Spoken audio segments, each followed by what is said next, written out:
said that. Oh, George, yeah, you there? I did hear you. Yeah. Can you please hand me that water? Can you see us by way of camera? No, I haven't gotten on yet. I'm about to. Okay. I just put the water right next to the speakerphone. Oh, thank you. I was thirsty. Good evening. I am Mayor Donald T. Lopez, Village of Los Ranchos de Albuquerque. I want to welcome everyone to our Board of Trustees regular meeting, July 13th, 2022. The time is 7 p.m. I understand we have one Boy Scout in the audience. Please come forward. And you and I will lead us, all of us, in the Pledge of Allegiance. Please come and stand by me. Come forward.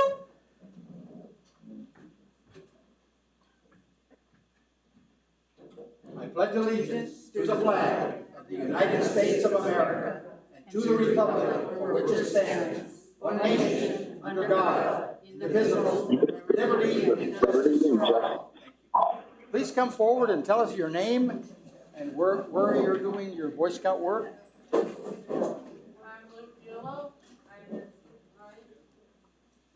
What grade are you in? I'm originally going into ninth grade. And where do you go to school? And I'm going to go to Wonderful. Thank you very, very much. At this time, I'm going to call the roll. Mayor Pro Tem and Trustee Pacheco. Present. Trustee Benavides. Present. Trustee Lewis. Present. Trustee Radnovich. Present. Thank you.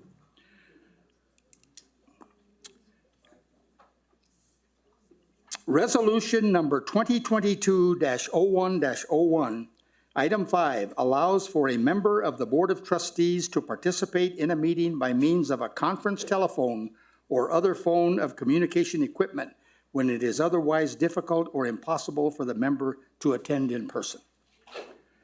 Okay, now we go to item 4, which is approval of the agenda. I need a motion to approve or amend the agenda. I'll make a motion to approve the agenda. I'll second that. Thank you. I'm going to call for the question. I'm going to call for the roll call vote. Trustee Pacheco. Yes.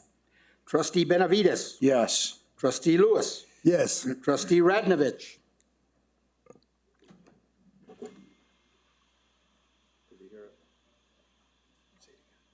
Yes. Thank you. Okay, the motion carries unanimously. At this time, I'm going to read the following statement. We have weathered a lot in the last 2.5 years. We have seen our businesses shutter, then reopen with fewer staff. We have postponed travel only to have to cancel again. And worst of all, we have lost loved ones. I can attest. And now inflation is hitting every single one of us. There are challenging times. We must remember that through it all, we are a village with a small number of people who are neighbors, friends, some of you may agree with, and some you don't. The in-person meetings offer us an opportunity to hear from one another and learn about important issues facing our community. We value this part of our democratic process. However, the process for public comment is not a time for questions and answers.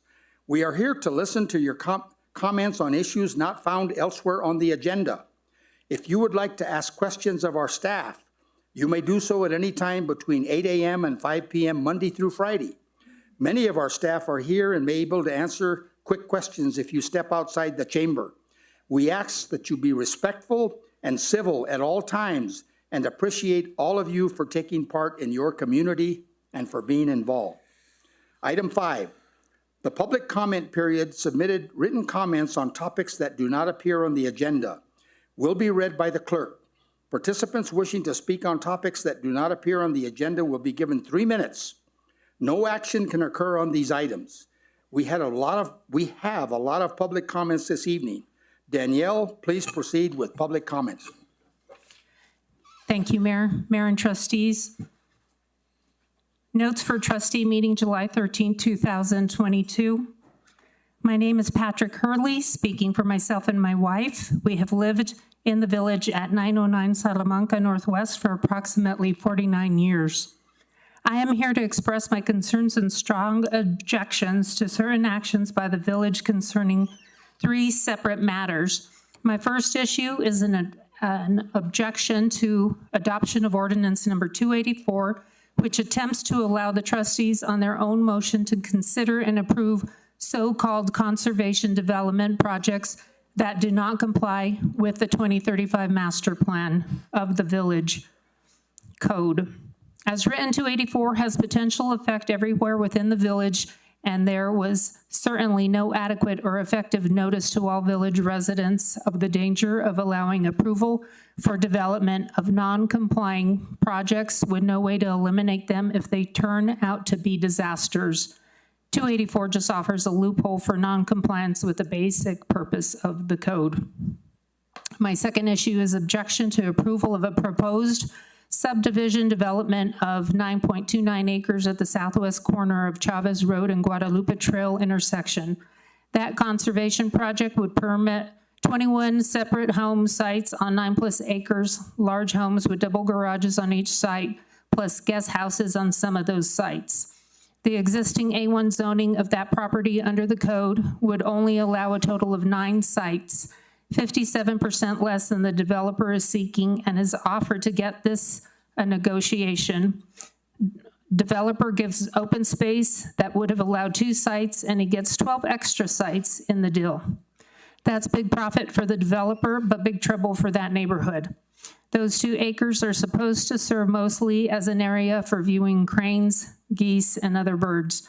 Approval of that project would add more than 50 vehicles for residents of that project, making daily primary usage of that intersection, plus addition of a new access on Chavez Road through a gated entry. There does not appear to have been a traffic study of those impacts, and certainly there is no study of the expense to accommodate the additional traffic. It would totally violate current existing A1 zoning of that property, 1 dwelling per acre, and it would not protect and preserve the current semi-rural, multi-generational identity of the village as called for in the 2035 master plan of the village. My third issue is objection to consideration of a proposed 32-unit apartment project on Sandia View Street, at least until a traffic study has been made with estimated costs for revisions to the intersection of Sandia View and 4th Street.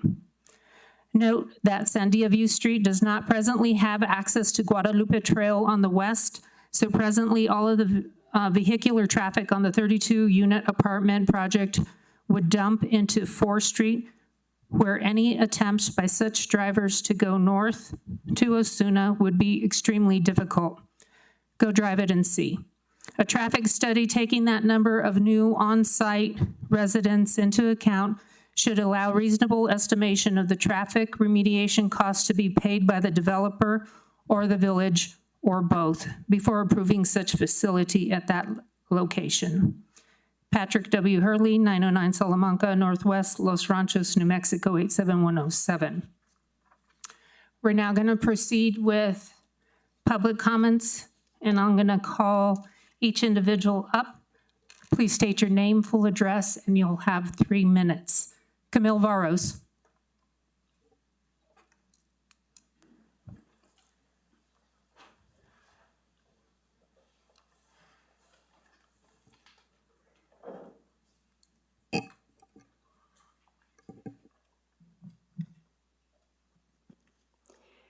Good evening, Camille Varos, 427 El Paraíso Road, Los Ranchos. And to state that I've been a resident of Los Ranchos for 73 years.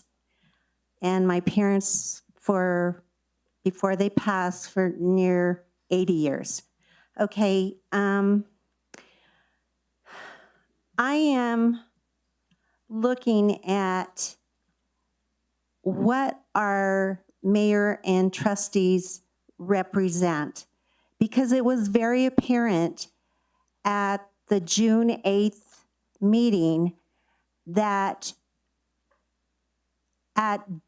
there was only 3 trustees present and 1 pro temp, Sandra Pacheco, but yet one would at different times would recuse themselves when an application came up because they were personally invested.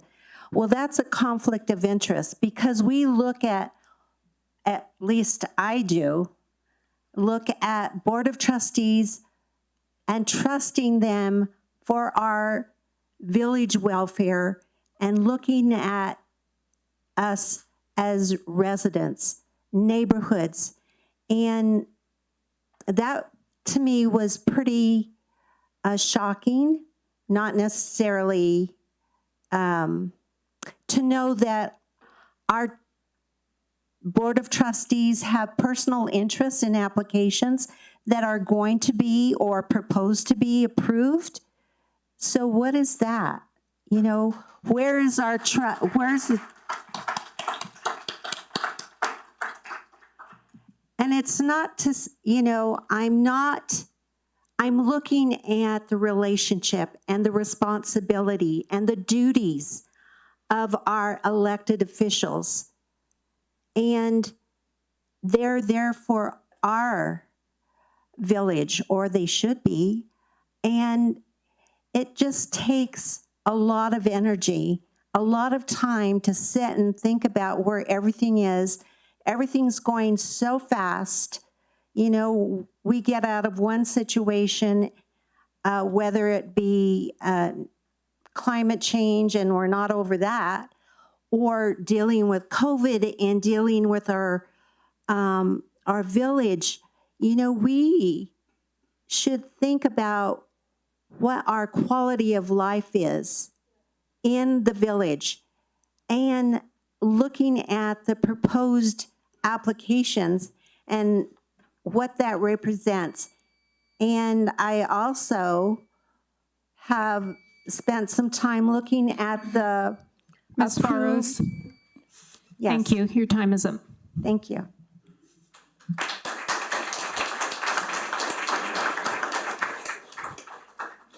Ms. Loretta Chavez Smith.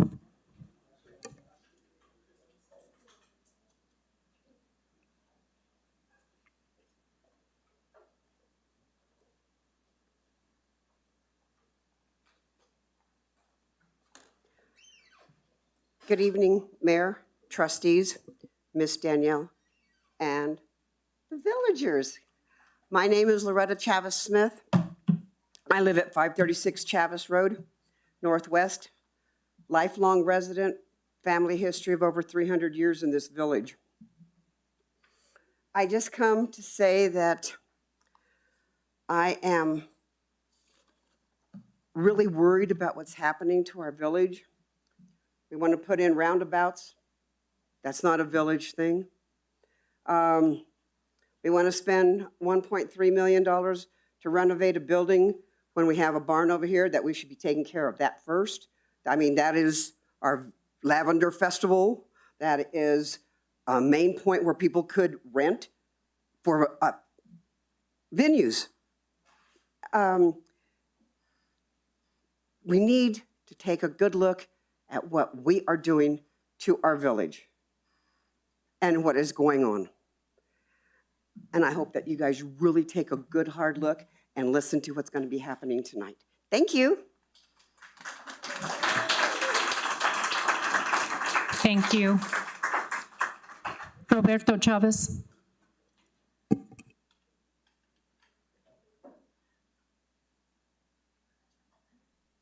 I'm going to have to announce myself as Robert Chavez, little brother of Loretta Smith, 324 Enchanted Valley Place, Northwest, and a little short of 1.5 years of the number of years she spent in the village. I'm representing a group that, I'm sorry. I'm representing a group termed the Keep Los Ranchos Rural Group that came together in a few weeks, and we'll talk about that. We had some 100 folks that would have liked to have talked, but wanting to be considerate of your time, Mr. Mayor and trustees, and all the folks attending, we drew straws, and unfortunately, I was one of the three that got the short one. Joe Craig and Randy McGee drew the remaining 2 straws and will be speaking for the group also. A little background on the group. It started 3 weeks ago to date on June 22nd. David Montoya, Joe Craig, Loretta Smith, and I met for lunch. We discussed the last 2.5 months of P&Z and trustee meetings, laborious meetings.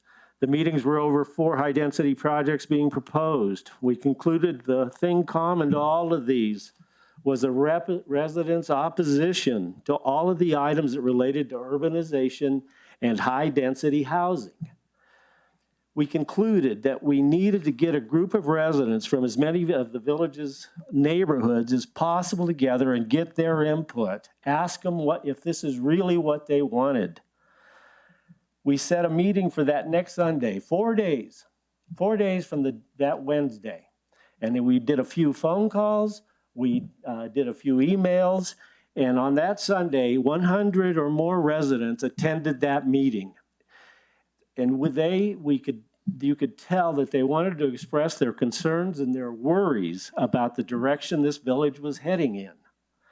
After 3 hours of input and from numerous attendees and discussion, the group decided we need to take some action to help the administration and the trustees and the residents to determine if the majority of the residents wanted the semi-rural agricultural vision to be upheld going forward.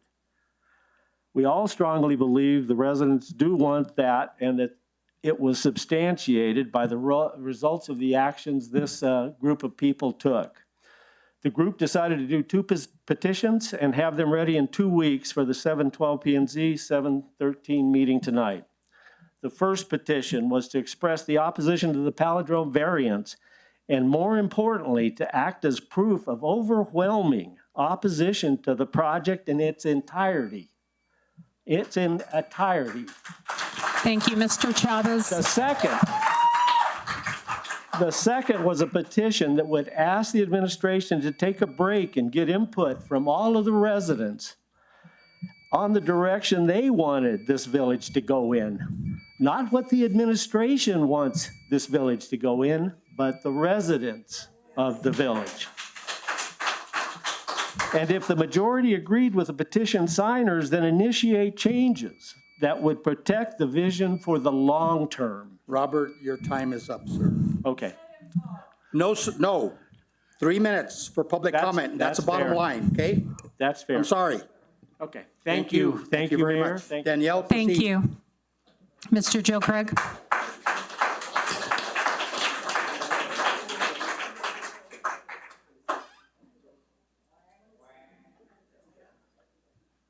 Thank you, Mayor, trustees. I'll try to be brief. By the way, I find that timer extremely obnoxious, Mayor. I think it's disrespectful to our residents. I appreciate the 3-minute limit, and I intend to stay with that, but I just welcome everyone here. If nothing else, this has brought us closer together. I've never seen Joe Craig, 505 Calle del Pajarito Northwest. I'm president of the Friends of Los Ranchos, a member of our group that has come together.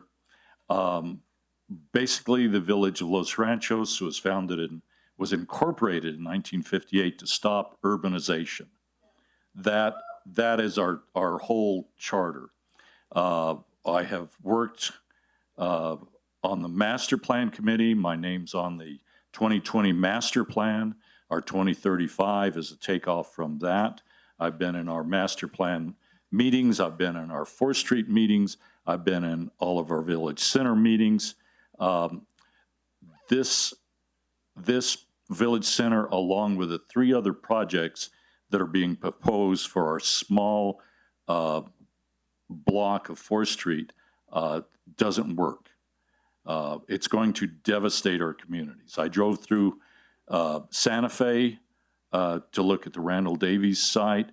Their traffic's horrendous. Corrales has failed. I mean, they've lost it. You cannot get out on Corrales Road. We're getting people actually moving to Los Ranchos because of their traffic. I'm going through Santa Fe, or I'm going through Taos on Friday, same thing. This is our opportunity now to stop and take a breath and say, let's think about what we're doing here. Because I think with all of these projects, the urbanization, the high density, we will destroy our village. Thank you.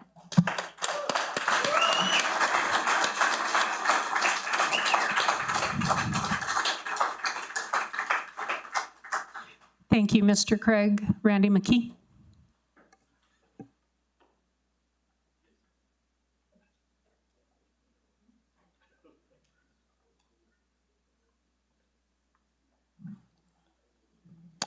I'm Randy McKee. I live at 749 Chavez Road Northwest. Been a village resident for almost 20 years.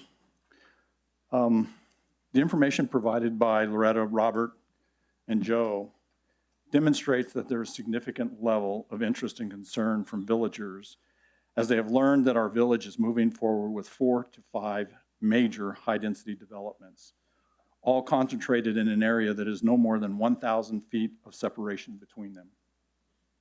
High-density developments including apartments, village center housing in all unknown forms, and cluster housing, all concentrated in the southeast end of the village, has caused village residents to make sure that you, Honorable Mayor and trustees, understand their wishes. To this end, we are submitting petitions to you with over 603 signatures, asking you to, first, pause to assess the high-density developments that you all are pursuing. Second, seek input from the village residents and from professional planners on the negative impacts that this concentrated high-density development will have on the village residents without first building in the appropriate infrastructure, including utilities, groundwater management, traffic management, safety, and the impact on our schools and law enforcement. We urge you to represent the interests of the villagers over the interest of these developers. Listen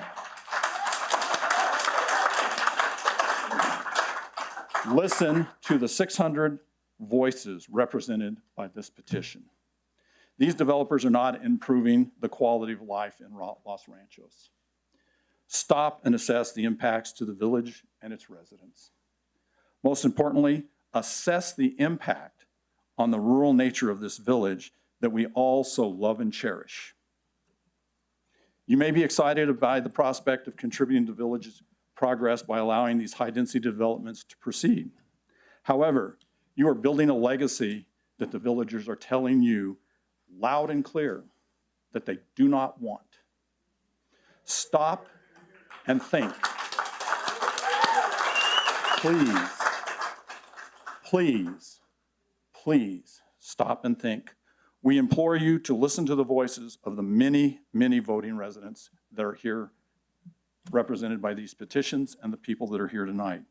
If you proceed with approving and supporting this concentrated development, you are destroying the decades of efforts that have kept this village, beautiful village that's a jewel that it is, and its rural nature tied to agriculture and its heritage. You'll be allowing our centers, our centuries of familial connection to land and nature to be erased and paved over permanently. The over 600 petitioners have made it clear what we want. Please listen. This is a very powerful point of time in the village. We ask you to defer consideration of all development in the village and reassess the approach to this development in light of these 600 villagers asking you. Please listen. Thank you.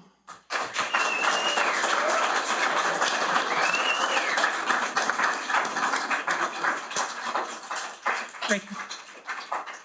Thank you. Thank you. Debbie Tissett.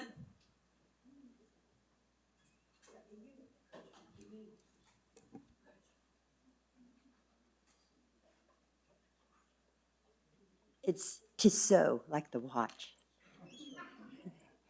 Debbie Pennybagger Tissot, 378 Tyler. I'm a newcomer. I've only been here 59 years. Went to second grade at Ranchos Elementary. That was when we moved here in 1963. I had a plan to follow up, but I'm not. I'm just going to whine. All right, speaking of the dark sky movement, do you know I totted it up, $58,000 removing or relocating every window on the west side of my house because of the glare that comes from those obnoxious twinkle lights strewn across Fourth. Can we please rethink that? Will somebody please take that under serious consideration and rethink that? It's annoying. I had some other things, but I was involved in generating all those signatures. And I would like to say this. There was not, no, that's not true. There was one person who did not slather to sign either of those petitions. One woman just wasn't sure she wanted more information. But other than that, everybody was burning to get their hands on a pen. So this is not just a little group that we located. This is a universal viewpoint. And you know what? We can drum up signatures till the cows come home every single time if that's what we have to do. And I hope that that will not become necessary.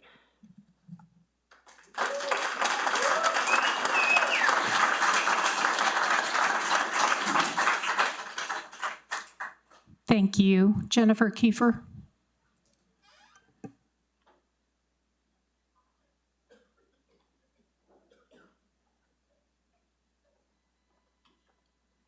Jennifer Kiefer, 722 Mullen Road. Thank you, Mayor and trustees.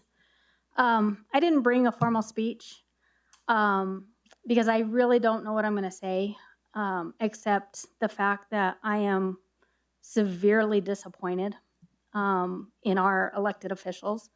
I understand, I don't know, but I understand that having over 600 signatures is even more people than some of you had getting elected. So please, you work for us. And sometimes people need to be reminded of who they work for and that it's term. For all of you guys, I just want to remind you, my husband is a public employee. He probably wouldn't want me saying all this on a recorded video, but he's a public employee.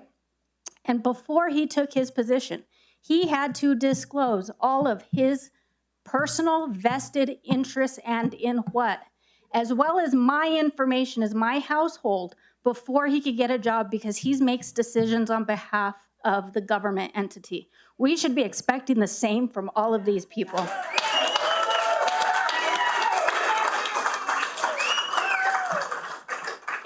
If it can happen at the state level, I don't know why it can't happen at a village level. So we need to quit being taken advantage of.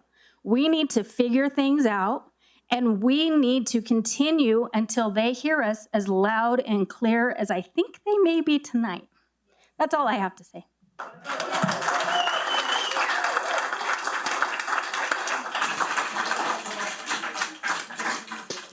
Thank you. Nancy McGow.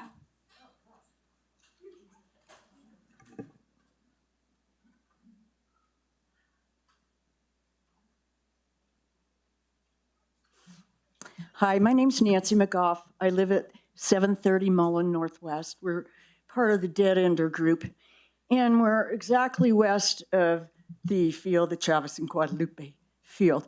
So when we got information what was going on there, most of the neighbors have lived there 20, 30, 40 years.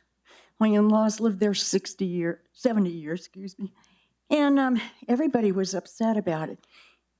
And I think what everybody's been upset about is we had no idea this was going on. No idea. There was no transparency, and it feels very undermined.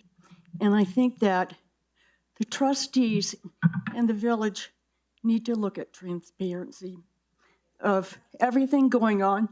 And somebody maybe needs to have a file for each of these amendments, et cetera, that you're putting on so we can see the history.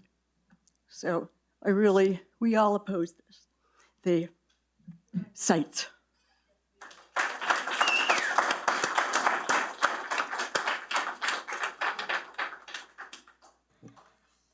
Thank you. Mr. Denny Taglio Pietra? In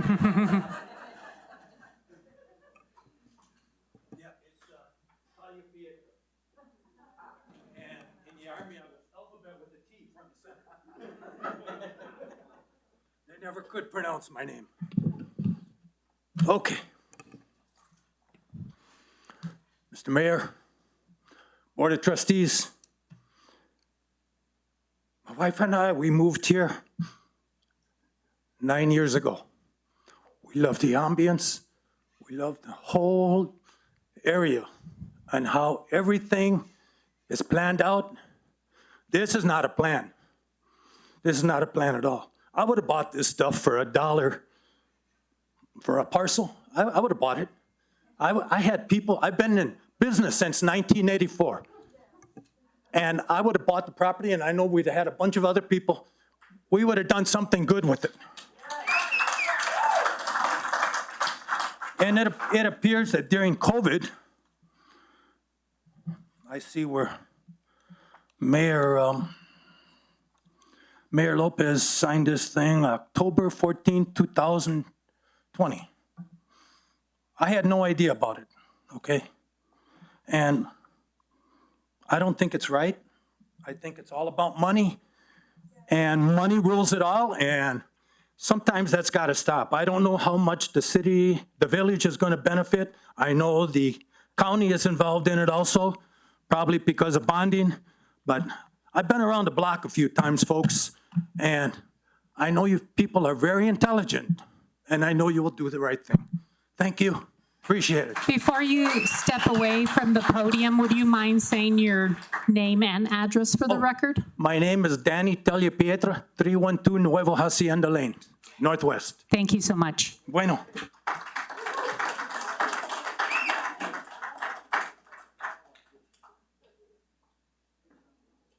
Linda McKee?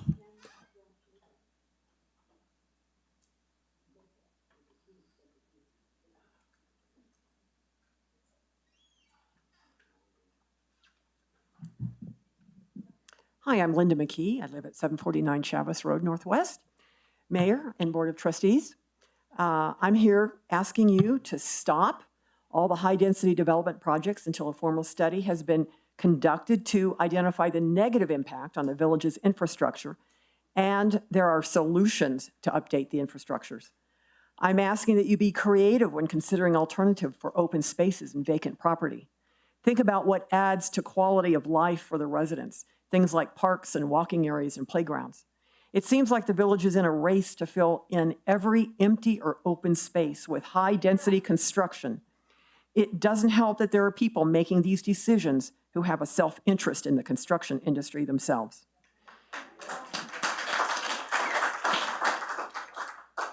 There are currently 4 high-density development projects that I know of being proposed or already approved within 1,500 feet of 4th and Osuna. Palindrome Village Center, with hundreds of low-rent units being planned to largely house transient renters who will have no roots in the village. Travis Guadalupe Cluster Development, with variance requests to build 21 houses on 7 acres, potentially turning this beautiful open space into a paved-over nightmare, much like any neighborhood we could find in Albuquerque. Very concerning about this is the Planning and Zoning Director recommended a no-go on this, but the 3 Board of Trustee members couldn't bring themselves to say no, despite over 100 people in the room. There's got to be 100 people in this room, right? All opposing. Couldn't make the decision, kicked the can down the road. Sandia Vista Development, with variance requests to build 32 apartment units on less than 2 acres with the possibility of 4 3-story buildings. And I don't know how you pronounce the last one, Mejan Plaza Development with 12 apartments on half an acre. I'm deeply concerned that approving these multiple high-density projects will cause significant, undesirable, and irrevocable changes to the nature of the village. As a voting resident, I'm asking you to perform a comprehensive review of the impact of this construction, concentrated in one area, to include a review of utilities, groundwater management, roadways, traffic management, traffic safety, ability of our schools to accommodate additional children by all these renters, and last, and I think most important, law enforcement. Adding hundreds of transient renters will introduce a potential for rising crime in this village. This overdevelopment of the village with high-density apartments and other commercial development without an appropriate infrastructure needs to stop now. Now it's up to you. Thank you.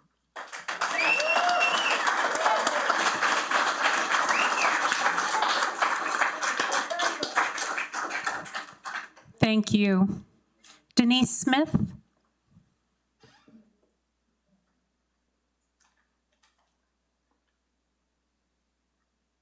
Get myself together here.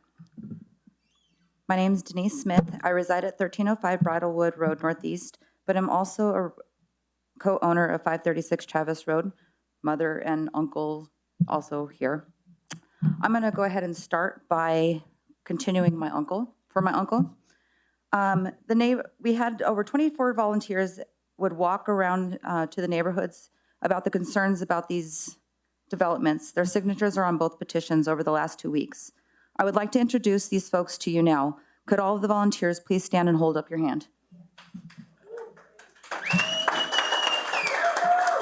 Neighborhoods covered: Willow, Edgewood, Mullen, El Paraiso, Schulte East and West, Nada Vista, Enchanted Valley, Tyler Road, Green Valley, Sandia View East and West, Chavis, Caballero North and South, Green Valley, Guadalupe South, Middle and North, Poblano South, Tenney Farms, Ranchitos west of Rio Grande, Los Ranchos Road East, Nuevo Hacienda, Oasis Mobile Home Park. As you can see, the petitions covered the area was truly represented by the entire village. The results of the palindrome petition was presented to the P&Z last night with over 640 signatures, as you heard from the details from Randy McKee. We ask you do not take this personally or as an assault. We respect your dedication and efforts and only hope we can come together united in effort to keep Los Ranchos rural. I also had created my own, and my grandfather was one of the men that helped start the village, and my goal one day is to be able to move back to this village as an upcoming resident. I grew up here. I'm a voter here. I like to be able to get away from the busy city that I currently live in and enjoy the semi-rural environment we pride ourselves on having.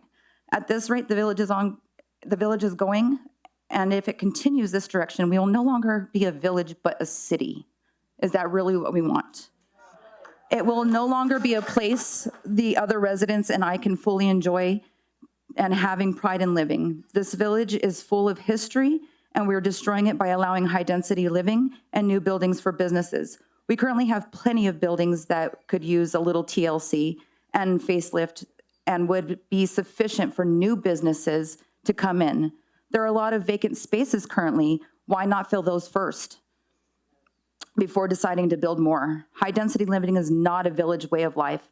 As you've heard many times, and we are going to do, what are we going to do about the traffic this is going to bring?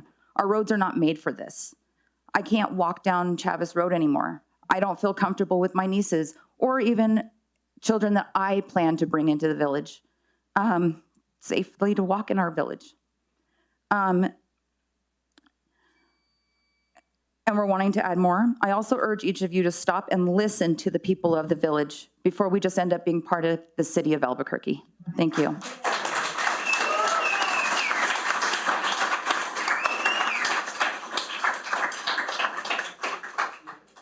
Thank you. Nancy Nangaroni.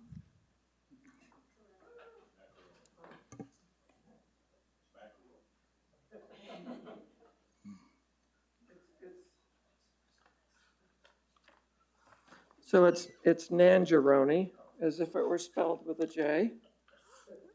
Nancy Nangaroni, 7315 Guadalupe Trail. I've prepared remarks, so I don't screw up too bad. I want to thank the mayor, the trustees, and all of our public servants for your patient work on behalf of the village. I want to speak about the Village Center project and other cluster housing projects. According to our village website, the Village Center project began in 2002, 20 years ago. Now we have COVID, oceans of plastic, oversubscribed water supply, and global warming. Things have changed.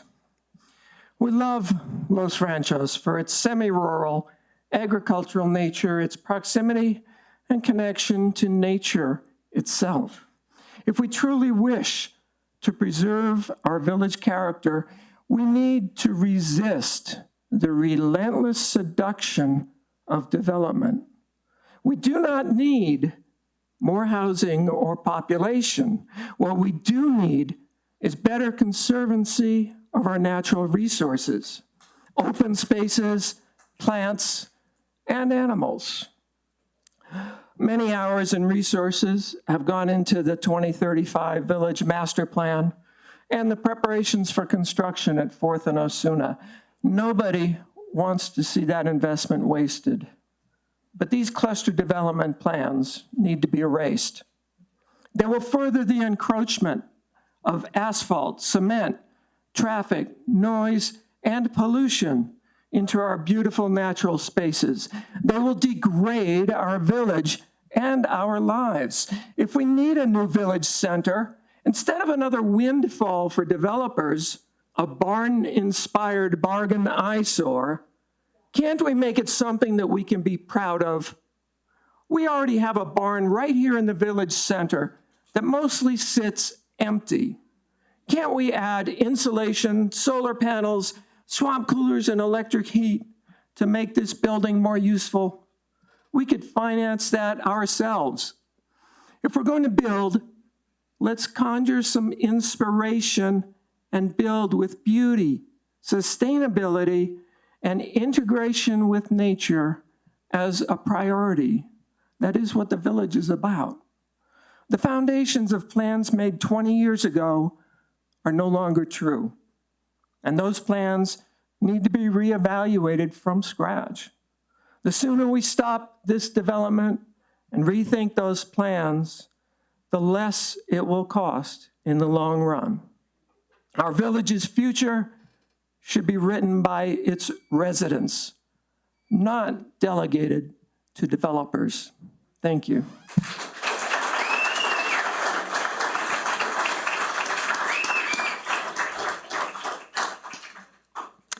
Thank you.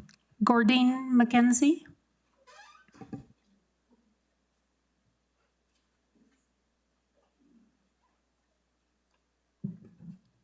Gordine McKenzie, 7315 Guadalupe Trail, Northwest. Mayor and trustees and administrators and residents, everything seemed good in the village. I remember Mayor Lopez, when we opened up 4th Street, coming into my jewelry booth and saying, we're going to have some affordable housing on top of these businesses. It's just going to be 2 stories. And then along came Palindrome, like many developers. And most of those developers say they are going to do affordable housing or senior housing. And yet, what really is a concern is Palindrome are motel builders. And they need to have a hotel, even though we have a wonderful little hotel and other things already in the village. And they're not as concerned about the affordable housing, or they wouldn't put affordable housing right on 4th Street. Where are the kids going to go? Are they going to run out into the street, or what's going to happen? This is not thought out. They want hotels, they want condominiums, they want townhouses, they want more and more and more and more. The village can't take that. It's a disrespect to people that would live in affordable housing also. This project will forever change our life in the village from a rural, peaceful, quiet, friendly, pedestrian community into a traffic nightmare. The so-called pilot projects to destroy bird habitat where the sandhill cranes migrate and over 400 species of birds and many mammals and amphibians live is nothing short of murder of nature. You said, Mayor Lopez, in the last issue of the Village Vision, New Mexico is in a severe drought. You're right. Where are we going to get the water? The aquifer took millions of years to get that water. My sister, who's in Colorado and lives on a horse property, experienced development in her area, and the residents were charged 9 times more for their water. We can only imagine what is coming. I recommend that the village bring in an independent urban planner who is familiar with rural development to examine the short and long-term impact of these projects. And I urge the mayor and the trustees to go into the Master 2035 plan and change those ordinances that have declared open season on the land, the wildlife, and its residents.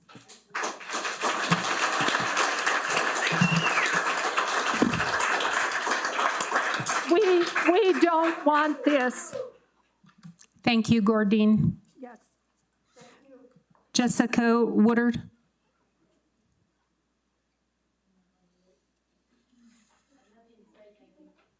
Thank you, ma'am. Mr. Chris Reedy.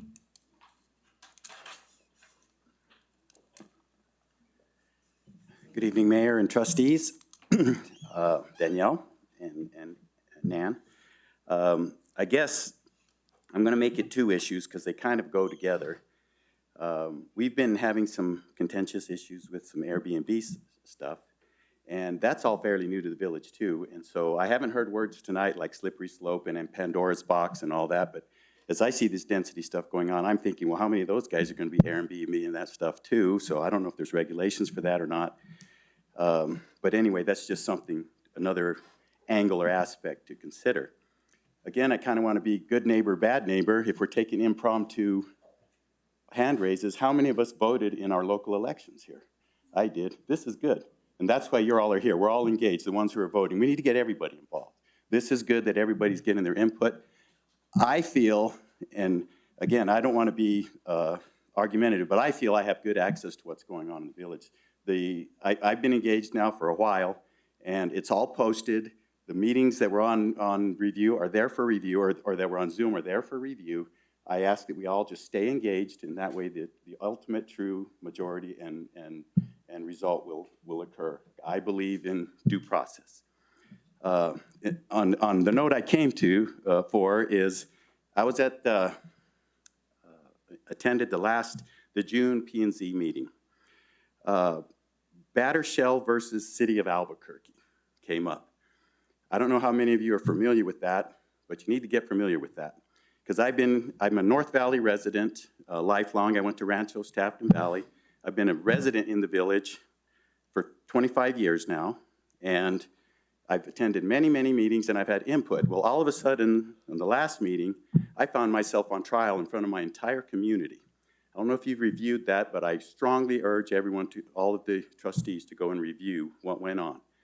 I'm not a legal person. I tried to review this Batter Shell versus City of Albuquerque, but in a nutshell, some people asked for the City of Albuquerque for special use approval for an adult bookstore at Montano and I-25. The city approved it, then the people got involved and they appealed. The appeal was granted by the city, and then it went on to higher courts and all this mess. And then ultimately, they allowed cross-examination for people who are in opposition in quasi-type settings. And again, I haven't read the whole thing. I'm sorry, I'm not prepared. I'm not a lawyer. But it was very humbling to all of a sudden find myself on trial in front of my entire community when I've done nothing wrong. There are no complaints against me or my family. There were several of us that it happened to. And so I believe if these procedures are going to be allowed, then every one of us who gets up here and stands and talks needs to know that we could be cross-examined by the applicant or whoever. So that's the first time I've seen it in 25 years. Nan was there. She did the best she could to referee this thing, but all of a sudden there's questions, cross-examination, and there's no judge to call balls and strikes. So I think it ran amok. I really think you guys need to look at that. Please review that. And again, I compliment everybody, all my fellow neighbors on being here, and let's stay engaged in all of these issues. Thank you very much. Oh, thank you. My name is Christian Reedy. I live at 8642 Rio Grande Boulevard. Thank you. Thank you, Mr. Reedy. If there's anybody in the audience who did not sign up for public comment who wishes to speak at this time, please approach the podium, state your name and address, ma'am, and you'll have 3 minutes.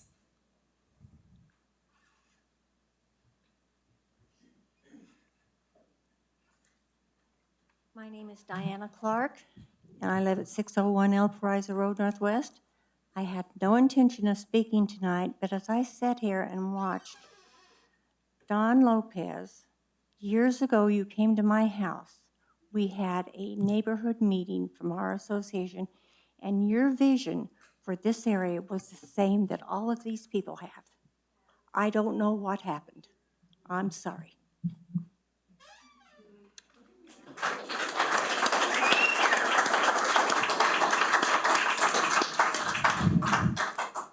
Thank you, ma'am. Is there anybody else who wishes to speak? Please state your name and address for the record. I'm Patricia G. Garcia Martinez. I am a native of Albuquerque. I live at 512 Grecian Northwest. I am not a village resident, but, and I thank God for that, because there are too many rules and regulations that we have to follow. My great-grandfather was Jose de la Luz Chavez. We own property from the foothills of the mountains to the Rio Grande. And this is just a travesty, what you all want to do here. Don, I got you at one of your first meetings to promise that you would not go higher. We knew there's going to be development on my grandfather's property, which is right there on 4th of Osuda. He farmed it for years and years. And you promised that it would not go higher than 2 stories. And then we see after the fact that it's going to be a 5-story. I plead with you. You know, there is going to be development. Please stand by your promise to all of us here.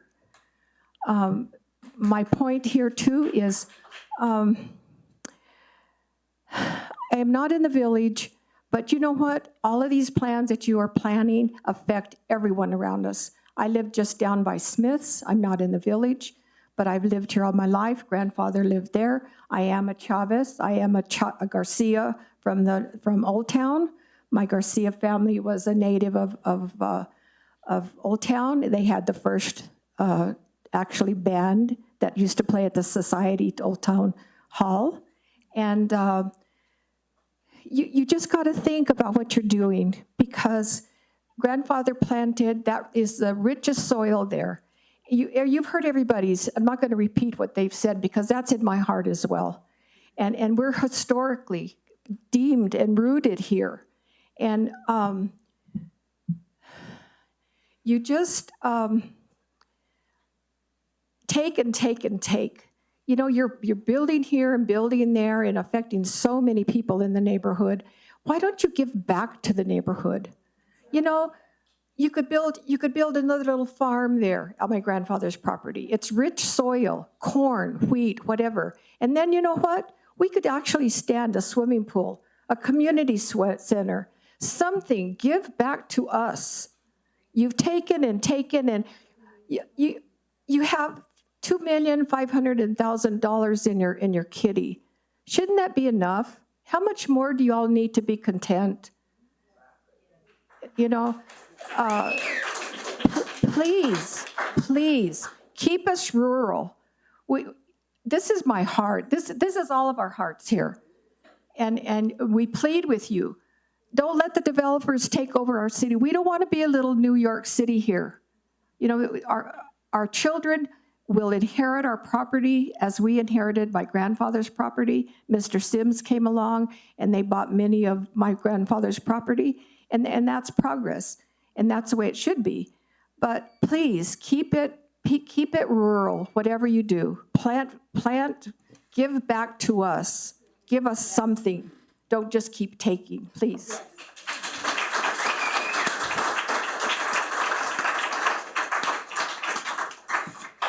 Thank you. Ma'am. Please state your name and address for the record. Okay, my name is Mari Aridi. My address is 8642 Rio Grande Boulevard Northwest.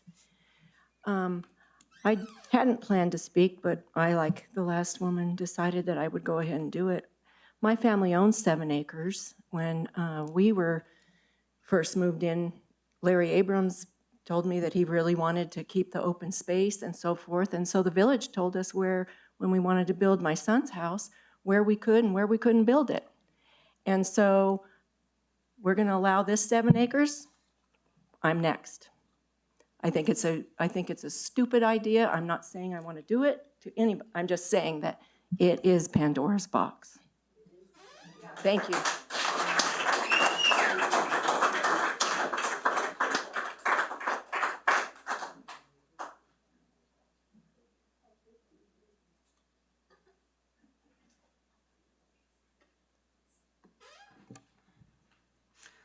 Please state your name and address for the record, ma'am. Jenny Schulte, 4404 Cactus Hills. I'm not a resident, but I grew up here. I rode my bike all over the valley. That was the best thing to do. No one knew where we were. We're on our bike and we're gone. Did we have water bottles? No. Did we have cell phones? No. Nobody even worried where we were, because we were safe. If you Google, and I did, where's the safest place in Albuquerque to live? Do you know what came up first? Los Ranchos did come up first. It's the safest place to live. Why do we want to change that? Let's go back and review everything. I know you all have a lot on your plates.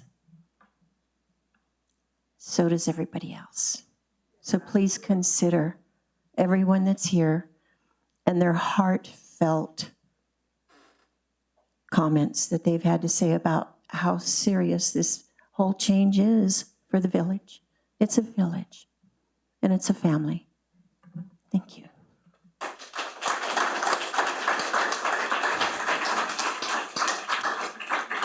Thank you. Ma'am? Please state your name and address for the record. I'm Lauren Marble, 338 Noravisa Court, Northwest. It's good to be back in this arena. I was village judge for a while. I know some of you, I had about as many barking dog cases as I could handle. I've lived in the village for 45 years. About 10 years ago, I decided I'd had enough time in New Mexico, and I moved to Portland to be with my younger daughter because I was just enchanted with the green and the rain. And I was there at a time when decisions were being made like the ones that are facing us now. I lived in an older neighborhood where high-density apartments were coming in. Things changed in just such a short period of time. The traffic was so bad that, you know, it could take hours to get home. There were always problems on the freeways and people taking shortcuts through areas and businesses closing. It was just a very strange time. And for a number of reasons, I came back after 3 years.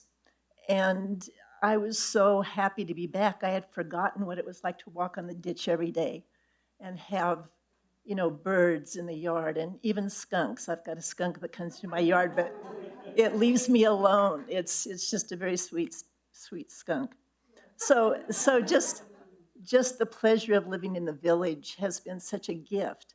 And when I see things happening that remind me of Portland, I get kind of nervous because it's so fragile. You think you're going to have it forever, this quality of life, but it's not guaranteed. And I now live at almost the corner of 4th and Osuna, and I feel sort of like we're being sacrificed for this higher vision of high density because it's all the southeast corner of the village, right off 4th, and we're going to have the traffic and the noise and the whole change of lifestyle. But the people who think it's not going to affect them because they're farther away, I just want to tell you that it will affect everybody. You still have to get home. You still have to drive on the streets. You still have to deal with the changes that impact bringing all these people into the community.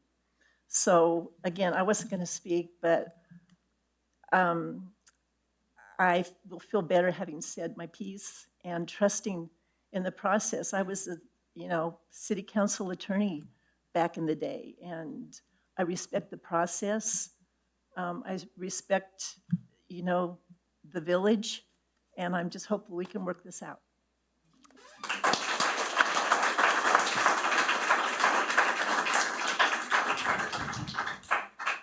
Thank you. Sir, please state your name and address for the record.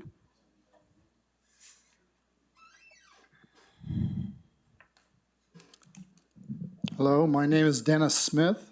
I live at 900 Sandia Road Northwest, but I also own the property that is immediately south of the development that's happening at Willow and 4th. And so I lived in the village for about 15 years a while back, and then we moved just a little bit south and ended up in Albuquerque.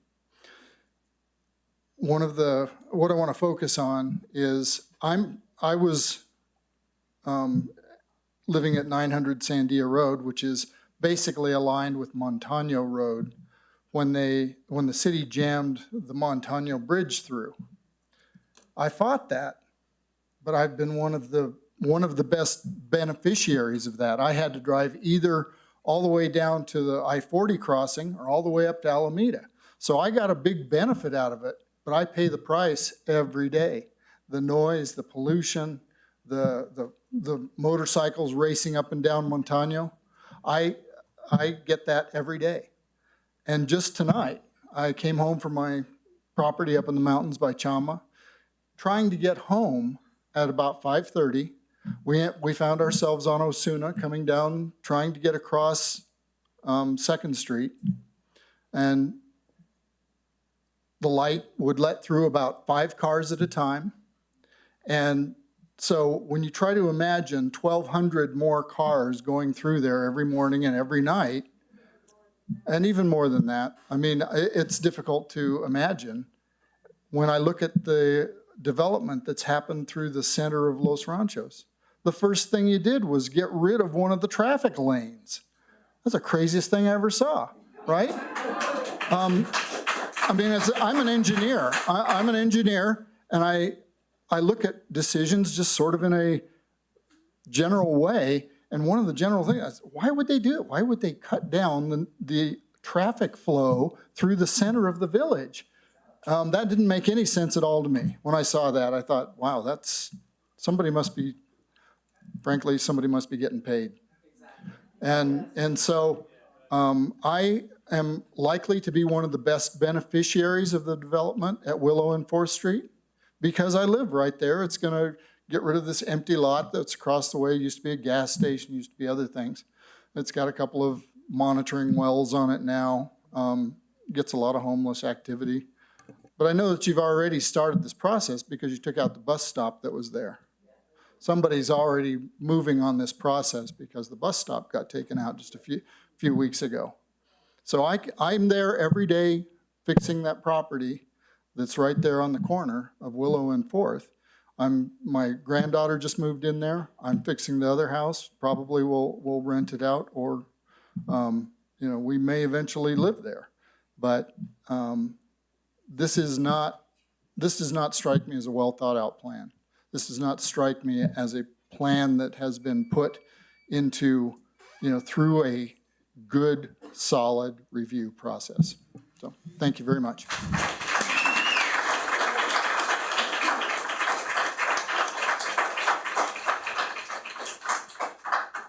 Thank you. With no other individuals wishing to speak during the public comment period, Mayor and trustees, I'll turn it back over to you. Thank you, Danielle. Go right ahead. Come on up. I'm sorry, I didn't see you back there. If you don't mind stating your name and address for the record, thank you.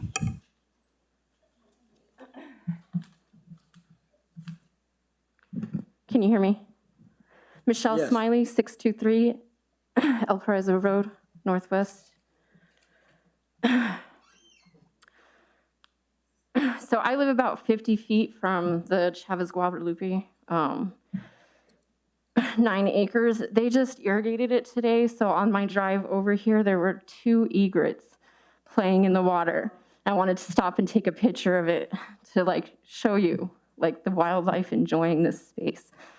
And we didn't want to be late, so I didn't get the picture, but I'll send one later. And they irrigated it, so that it's not just all these species of birds. There's all kinds of creatures living in this little 10 acres that we need this open space. They irrigated it, I mentioned, so tonight when the sun sets, you can hear the Bufo americanus woodhouse toad, you can hear the spadefoot frogs, you can hear the bullfrogs, all in the irrigation. We talk about, excuse me, the infrastructure here. We can't handle this amount of people in this small area. We don't have the infrastructure for it. But I personally don't want the infrastructure. I love growing up, riding our bikes in the neighborhood, like one of my neighbors mentioned, riding our bikes around. We rode around. There's no street lights and there's no sidewalks. I don't want street lights causing all this air pollution to a migratory bird habitat. You cannot just put the word conservation in a title of a project. You're not conserving anything if you're paving over a very important watershed and a habitat for different species. There's organizations that care about these species. There's the Audubon Society, there's a crane society. People in Canada and Montana care about these birds that migrate here. There's people that in the Herpetology Society, the Amphibian Society, that care about these animals that are using this space. I told you I saw the egrets today. There's a little family of roadrunners there.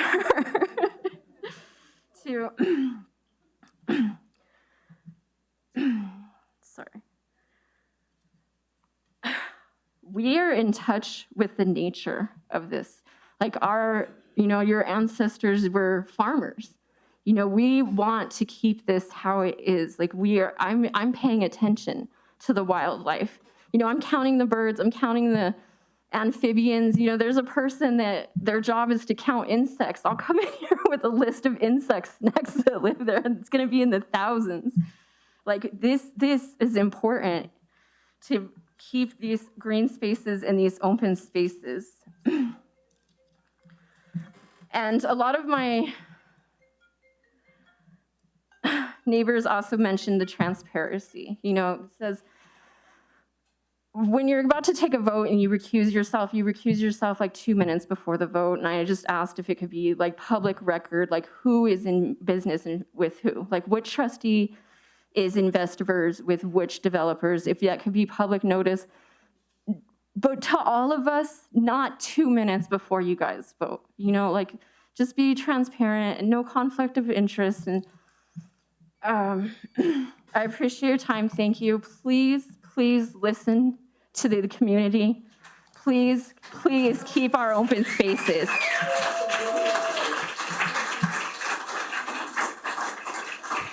Thank you. I'm going to have one last call. Anybody else for public comment that I overlooked?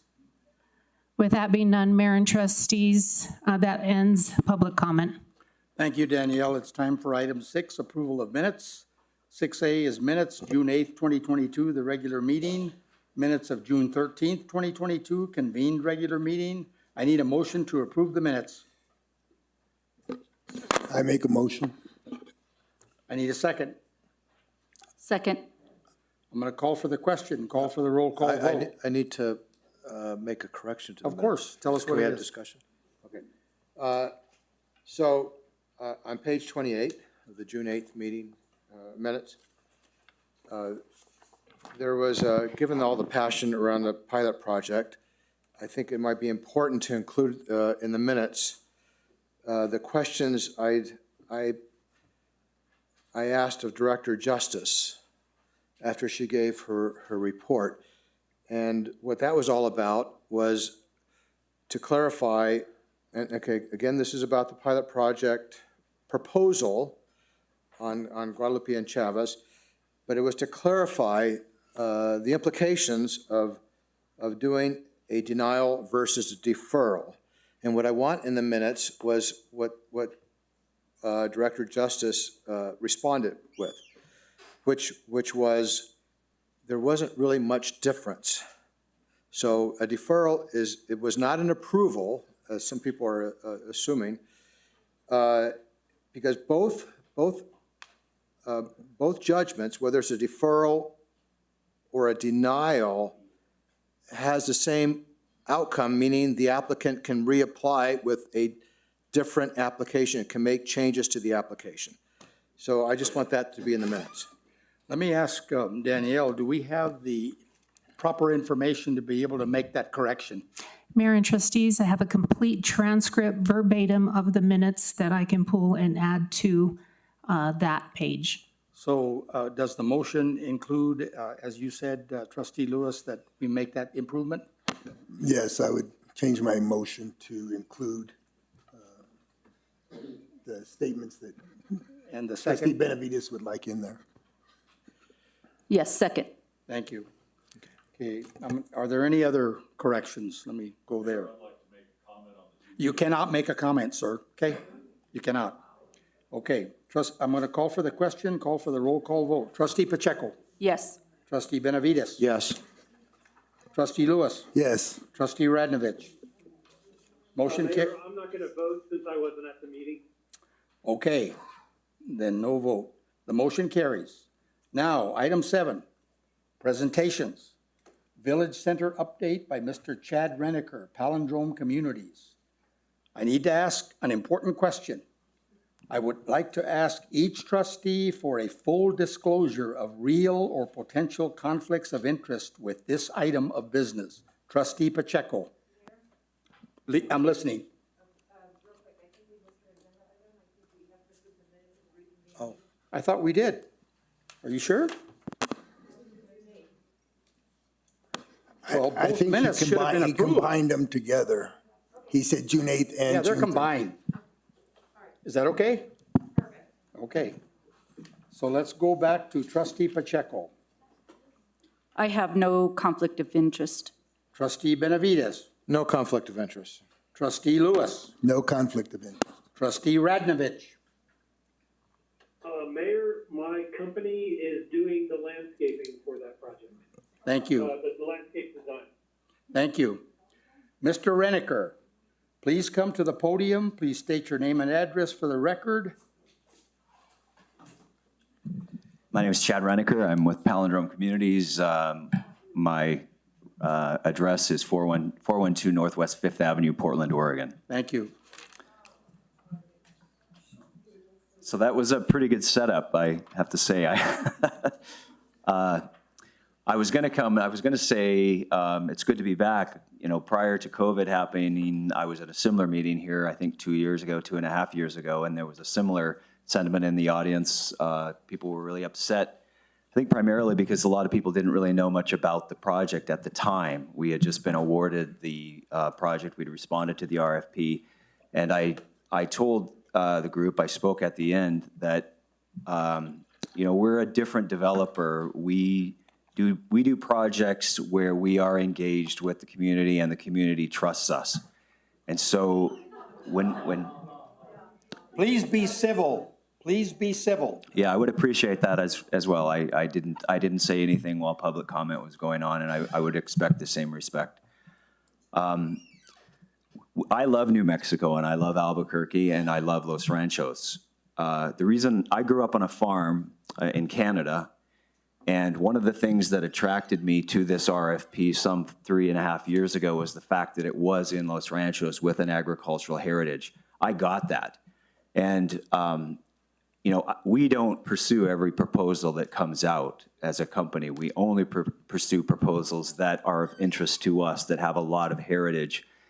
So projects like El Vado Motel in Albuquerque or the Sawmill District, those are projects that we built really from the ground up with nothing there. And we still own them. We don't do projects and sell them off. We put our heart and souls into those neighborhoods, and those neighborhoods become our neighborhoods. And we expect to do the same thing here. One of the things that was very intriguing to me about this site when I first walked it was that it was sort of at the crossroads of an urban environment and a rural environment. When I first walked the site, I was at the Chamizal lateral, and you couldn't hear anything. You couldn't hear traffic. All you could hear were birds. And as you walked further west, it suddenly became more of an urban environment with the Suna and Fourth. And what we brainstormed on our project was to take those two elements together and put a project that would bring both of those components to it. It's not easy to do. It's very easy to just do an urban project. That's the simplest thing. And I think, as you guys have all explained tonight, it would be very easy to just do a rural project. But that wouldn't work on this site. This site is a very unique site where it's located in the village and some of the attributes that it has. So what we've developed is a project that has both of those elements to it, and I'm quite proud of what it's going to do.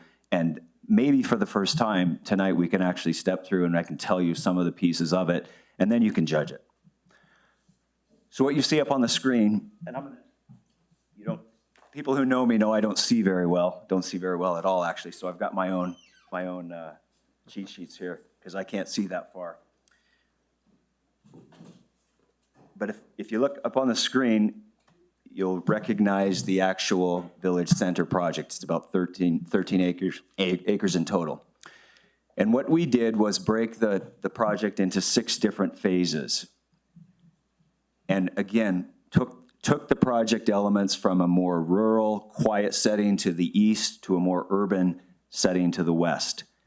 So phase 1, 2, and 3 is the multifamily apartments that we've been talking about, or some folks have talked about tonight. They're not 5-story, they're not 4-story, they're 3-story. In fact, they're 12 feet lower than what the height limit is for those apartments to be. So they're well below what we could have done, I guess, legally for the zoning.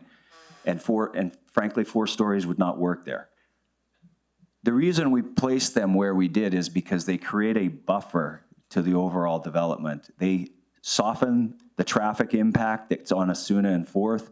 They take the traffic noise down for the residents that are going to be living there. It's a visual barrier.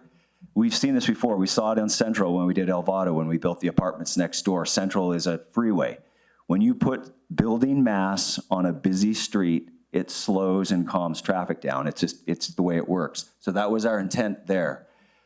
The apartment building that's on the northeast corner of the site, which is in phase 1, is actually a mixed use building. There are going to be micro retail incubator spaces on the first floor facing Fourth, and then turning into the entrance. So those are entrepreneurs that we have now a lot of experience with, and frankly, we stumbled into this when we developed the El Vado project. We build the spaces for folks. They can come in, can have very short-term leases, 6 months, 1 year. And our expectation was that we were gonna have lots of turnover because people are gonna come in there, they're gonna not like it, or they're gonna fail, whatever, and we would have someone else take over that lease. And it hasn't happened. It's been incredibly rewarding for me to have those tenants move in and they never move out. And that's what we expect to happen here. We're actually gonna have up to 26 spaces is what we could have if we demised each space to its smallest component. So that's on the 4th Street and turning into the project itself. The apartment building that is on the furthest east site, which is phase 3, is again, a 3-story building that's designed for senior housing. It has an elevator. The other 2 buildings don't have elevators. And so we placed that building there for a very important reason. It's the closest to the lateral. It's quiet. It will actually be gated so that our residents will have security. And even though it's not restricted to senior housing, it's certainly designed for senior housing. Trustee Ragnovich mentioned that his firm is doing the landscape design for the project, and I just want to say that I think that's a very good thing for us, considering some of the proposals that we looked at originally. He gets what the village wants to see, and we weren't expecting to do that, frankly. So we are very proud of some of the elements that have been incorporated into the design of the project, and probably the biggest element that I'm most proud of is extending the acequia from the lateral into the development itself. Celebrating this agricultural heritage is really important to this design, and so we're actually going to bring an acequia lateral from the Chamazal, and it'll go in front of the hotel that we're proposing, and it will actually go south, and we'll talk a little bit more when we get to that slide. It will go south and actually irrigate the farm that we're going to put there. And that's not something that you would expect an average landscape design company to do. That's someone who has to understand the heritage of the project and where it's at. Other elements that are going to be included in the project design is parking lots. I hate parking lots. I mean, they are the biggest energy killer of any that you can ever put in. So I spend hours and sleepless nights trying to figure out how do you park cars but not have parking lots that are desolate and depressing. So one of the innovative things that we're doing between buildings 1 and 2 is we're actually putting a strip down the center of the parking aisle that will actually have hops that will be in a U-shaped design that will create the actual pathway from the intersection of 4th and Asuna through the parking lot down to the rest of the village center. So that's going to be really exciting, and again, a nice buffer against that urban edge that can sometimes exist. I guess I'm ready to go to another slide. So this is kind of a work in process, but this is probably one of the most important elements of the project, which is right at the intersection of 4th and Asuna. And you'll see through a lot of these images on the trailhead at Chamazal is that we have incorporated a silo concept into the building. That's, again, going back to the agricultural. Are we ready to keep going? Okay, thank you. So one of what we intend to do is at the intersection of 4th and Asuna is to celebrate that heritage and make it very obvious to people that are going by that that's the impact that we're trying to create. Now, just for perspective, we talk about height. That silo is higher than it's going to be. It's just a concept design. But that's how high the building would be if it were legal, just to put it in perspective for everybody. So it'll be lower than that. So you can imagine what the buildings are if that silo is what the legal height actually could be.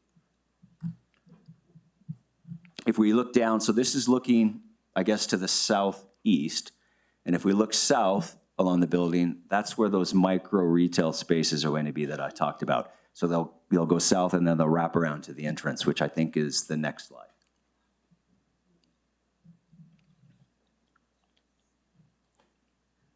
Let me get my cheat sheet out here. So yes, this is once you enter the development and come down the main aisle, this is the entrance that actually goes into that parking lot that I was talking about. So, you know, this again is a concept, but we intend to put some elements that you will pass under, not only here into the parking lot, but also at the entrance to the overall project. You know, it's like what we had on the ranch that I grew up on. It's a similar design that we're going for there. You can see the micro retail spaces to the left in this design as well, and some of that silo element that I was talking about. Next slide. You're doing a great job, anyway. So this is actually the southeast corner of Building 2 in Phase 2, and this is where the leasing office, the clubhouse, the exercise facility, the playground for the children that in the development will be located right here at this location. So the property will have on-site management, professional management. There'll be a site manager, an assistant manager, a leasing agent. There'll be a maintenance staff of 3 maintenance staff, a groundskeeper. There'll be security throughout the project. So this will be their office where they'll be housed. It's strategically put here because it's actually directly across from the hotel building that we'll be developing. And so the exercise facilities and the common area facilities that are in the apartment community are actually going to be cross-utilized by the hotel guests. So these aren't going to be, low-end, low-budget facilities. These are going to be very nice common area facilities for our guests in the hotel room. Okay. Next slide. This is that, I don't have that cheat sheet, but I believe this is actually showing the element of the hops that I was describing earlier going through the parking lot. It's an early version, but conceptually that's what it's going to be. Okay, let's go to the next slide. Okay, so this is phase 4. Don't ask me why I'm not even sure how we got phase 4 in the middle. It should have been something else. I think it's because it's the next phase in line from phase 1, 2, and 3. So this is our economic development. The RFP was very clear that we responded 2 years ago that wanted to maintain the agricultural heritage of the village, and they wanted to have economic development. So this is our economic development engine for the village center. And to say it's a hotel is kind of is not a good description. Yes, there are guest rooms on the 2nd and 3rd floor of this building, but the 1st floor is a very unique experience. I always say, because we're not experienced hotel operators, so we always do very unique hotels so we can get away with our mistakes. El Vado, if anyone's ever stayed there, is a very unique experience, and we create that uniqueness, and that's what draws people to stay there. El Vado is the #1 hotel, motel in the state of New Mexico right now on TripAdvisor, and it's because of that uniqueness. This will be just as unique, and it'll be very geared towards agriculture. So the 1st floor, it's going to be it will be in a barn design. Imagine the center of the barn will carry all the way up to the ceiling of the structure. And on the 2nd and 3rd floor, the guest rooms will open onto walkways on those floors that will look down onto that 1st floor. And it'll be very different than any hotel experience that you've ever been to where you'd go and you'd look down onto a hotel experience. You're going to look down onto people eating, drinking, having activities. There'll be trucks that will come in there for agricultural displays. The northeast corner, or the northeast side of the 1st floor, will be more of our entrepreneurial not micro retail, these will be micro restaurants. This is another segment that we've stumbled into because of El Vado, but now we've done actually 5 projects with micro restaurants, and I really believe in them. Same thing, we did them expecting to have lots of turnover. We have none. It's people go there, they stay. We spend the money for the infrastructure. The folks that move into those places can move in and bring their own appliances. They don't have to spend hundreds of thousands of dollars to start their own business. They can start for literally nothing, and they just begin paying rent.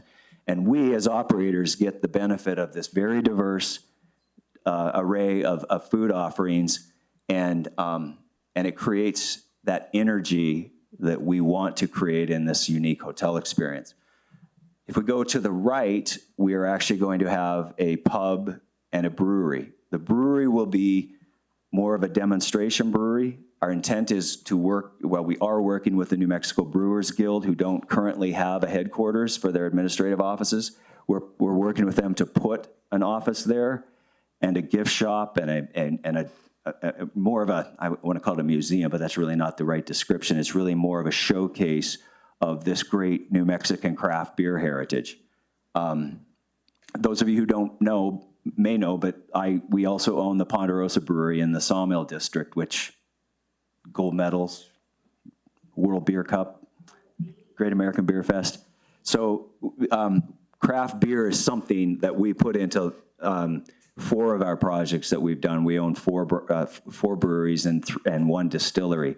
And we do those to enhance our real estate. They're there to get people to come to our real estate. I don't ever want to say that I'm in the brewing business to be bought by Anheuser-Busch. They're there to make our real estate thrive and make them energetic. So we will have a brewery there that will be operated more of a demonstration brewery, and if we keep going the way we're going, it'll be with the New Mexico Brewers Guild. Off of that brewery will be event space that will open out to the east, to the real gem of this whole facility, and that's the Village Farm that will be directly to the east. Now, so this farm, it's not going to be a production farm, as you can imagine, with combines and swathers going through it. It's going to be a farm that really celebrates the agriculture in Los Ranchos. One of our ideas is to actually have farms in the village sponsor sections of the farm. I personally think that would be really cool, but even if we can't accomplish that, we will have the farm set up, we will maintain it, we will have all of the outdoor seating for the restaurant and the brew pub in the farm. So we'll also be educating all of our guests on what's grown in the village and you know, how many people drink beer and they never see a hop plant?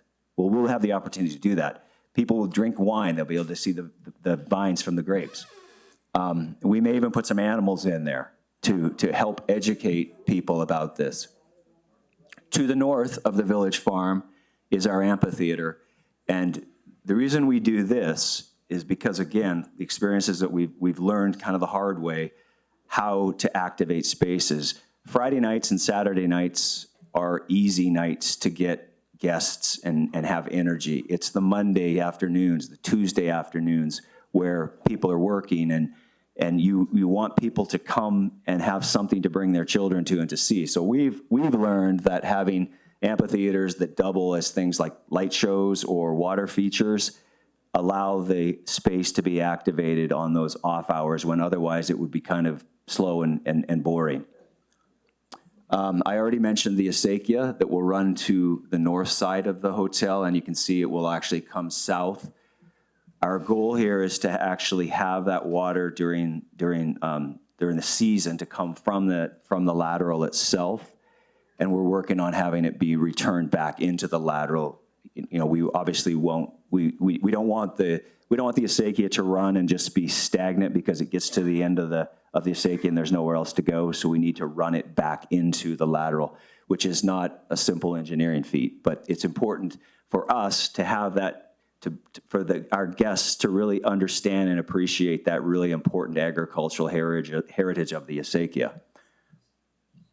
And then the reason we call this the trailhead at Charmazal is probably one of the last, I guess, element that I'll talk about, and that's this: we will curate the actual connection to the trail itself. That's one of the most amazing features of this site that exists, and it's just right there. It's a gift, and being able to access that better so that people can enjoy that is really a big priority for us. And can you go back to the very first one? I'll just end by talking briefly about the other 2 phases that I didn't really talk about because they're quite a ways into the future. So phase 5 and 6. So phase 5 is, again, it's, I guess I keep saying Ann, it's not you that's doing it, is it? Sorry, told you I couldn't see. Okay, so phase 5, again, I talked earlier about that urban edge.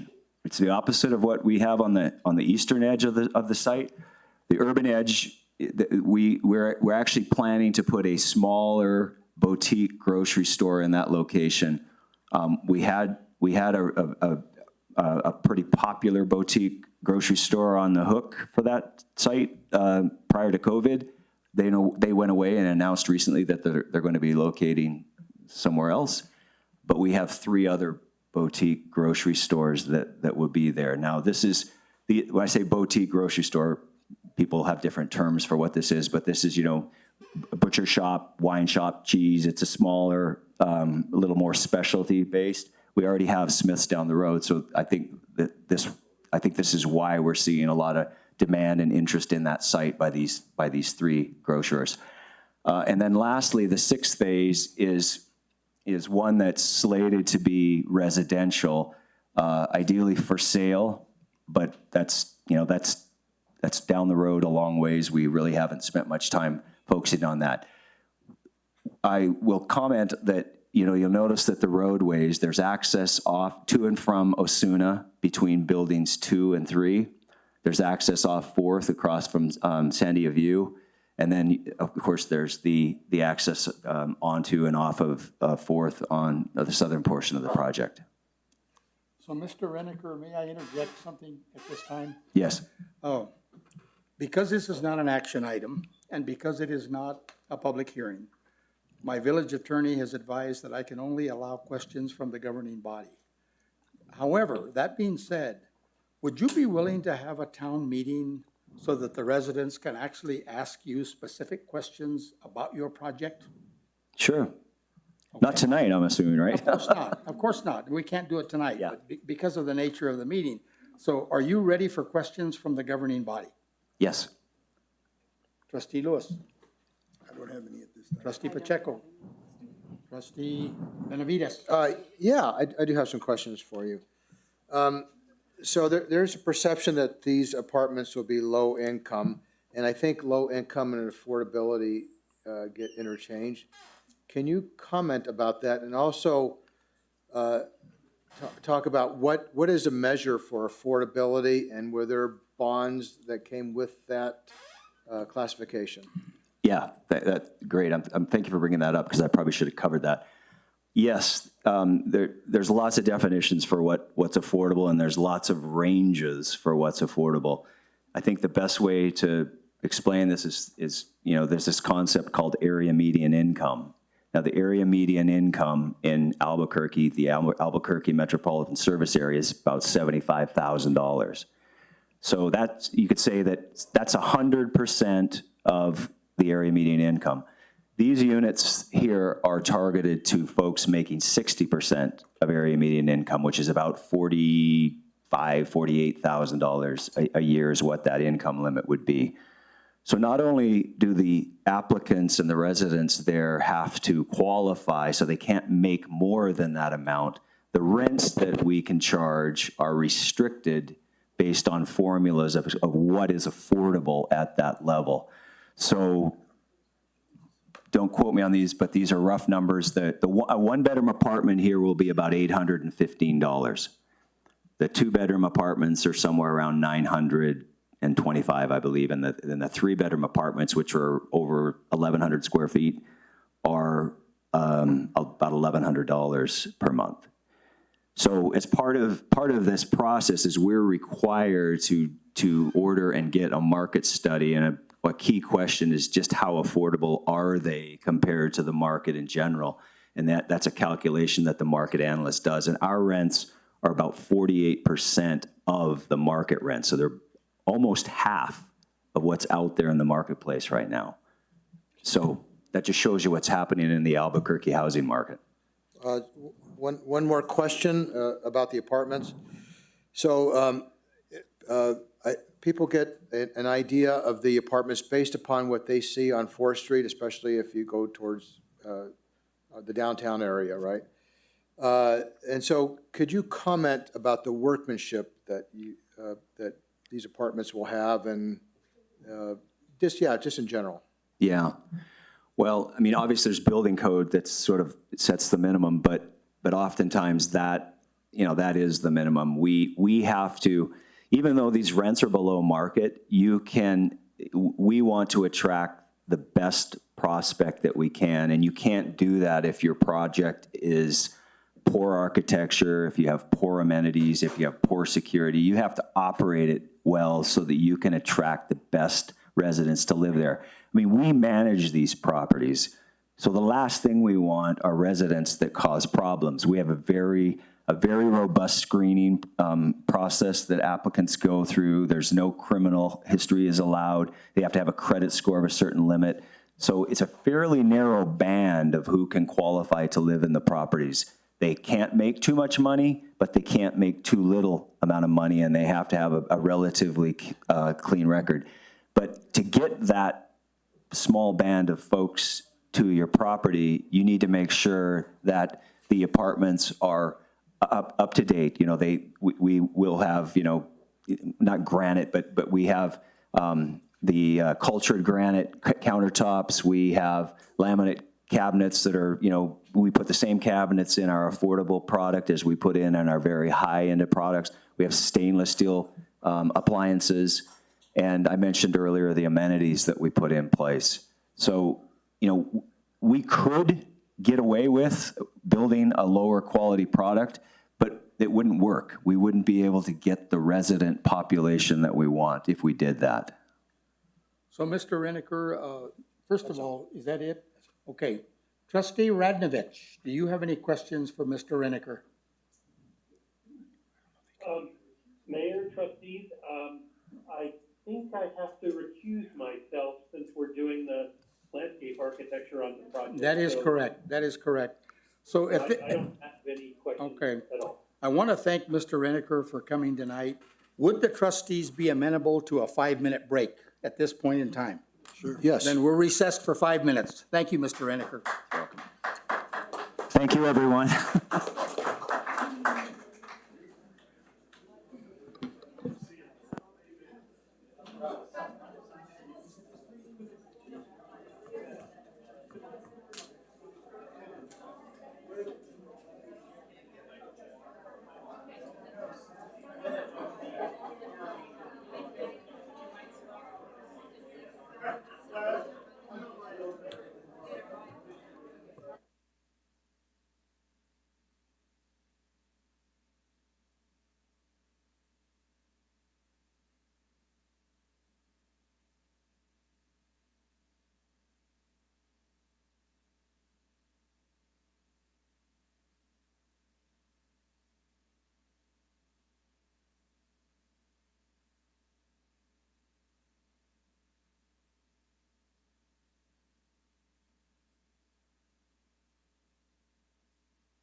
It's on, isn't it? I thought it was. Sorry. Okay. If the governing body has questions for staff regarding their reports, we will have each trustee ask all their questions before we move to the next trustee. Trustee Pacheco. Thank you, Mayor. I just wanted to make a comment on your departmental report. Yes. I thank you for bringing up some of the positives that we're doing in the village. Sometimes we tend to look at all the negatives and not the positives, and there are positives happening in the village. So I appreciate you bringing that up. You know, the master plan process didn't happen overnight. It was something that many of the village residents worked on over a span of a year. So there was a lot of input. I appreciate everybody being here tonight and putting in their input as well. I think it's important. But Mayor, again, I want to thank you for bringing up the points that, that are positive in the village. And sometimes we just need to remind ourselves that there are positive things going on in the village as well. Thank you, Trustee Pacheco. Any further? I do. Okay, go ahead. So let's see. And I'll try and get through these pretty quickly.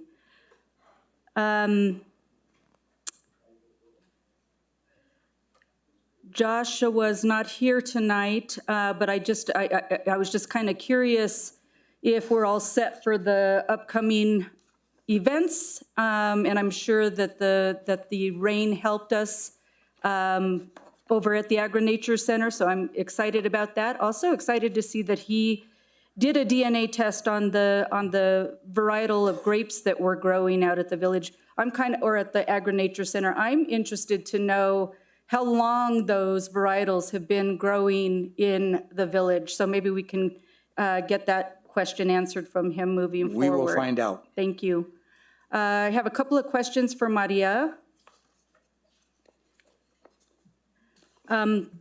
Thank you, Maria, for being here, first of all. And then secondly, I just wanted to say thank you for staying on budget with the 4th Street revitalization project. And it looks like we are almost there.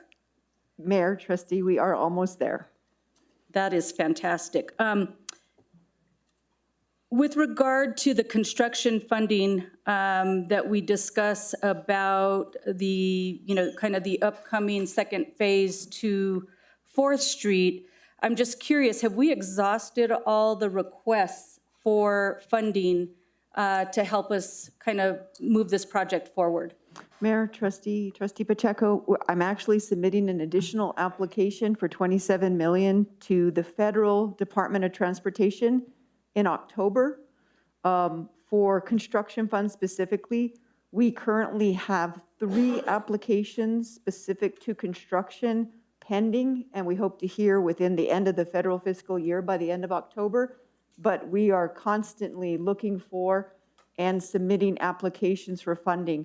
One thing that I've done recently as well is I've submitted an application to the New Mexico Environment Department. This is interesting. It was just kind of a fluke that the idea came up. For the Clean Water Revolving Fund for the state of New Mexico for potential financing for the drainage stormwater management portion of the project for the entire length. As you know, and as most of the audience may or may not know, the project will be constructed in 3 phases, but we are doing the design to 100% the entire length of the remainder of the corridor to the village limit. The application for funding for the stormwater portion through the Clean Water Revolving Fund will be for the entirety of the length. So there is the potential, if funded, that project could run concurrent through the first phase of funding, and then based on funding for the next phases, but it may be a standalone project that goes the entire length by itself before the roadway portion catches up. Outstanding. So just constantly looking for potential funding sources and submitting applications. And of course, before an award would ever be accepted, it would be brought to the governing body for vetting and for approval. But as soon as we hear anything, you guys are the first to know. Thank you. Thanks for that hard work in searching for all those funds. It's great. With regard to the amount that was funded or awarded to us to fix the roads, and I know that you listed off a lot of the roads that are going to be worked on, I'm just kind of wondering, what's the timeline? Is that 6 months? Is it a year before all of these things? And I don't know if Ann answers that, or you could answer that for us. Just kind of what's the timeline on that? Mayor, trustees, trustee Pacheco, I'm just completely lost my train of thought I there. hate when that happens. The resolution for entering into the agreement is on the agenda tonight. Once that is executed with the mayor's signature, submit that back to NMDOT. As soon as we have the fully executed agreement back, I begin the certification process, which means cultural and environmental review for any potential impacts of these projects through review through the state agencies. As soon as we have those clearances, we accept the bid from the contractor and we proceed. We've gotten really good at turning these projects over. I anticipate that I will complete the clearances by the end of summer, and we hope to have this project done before the first freeze. Outstanding. Okay.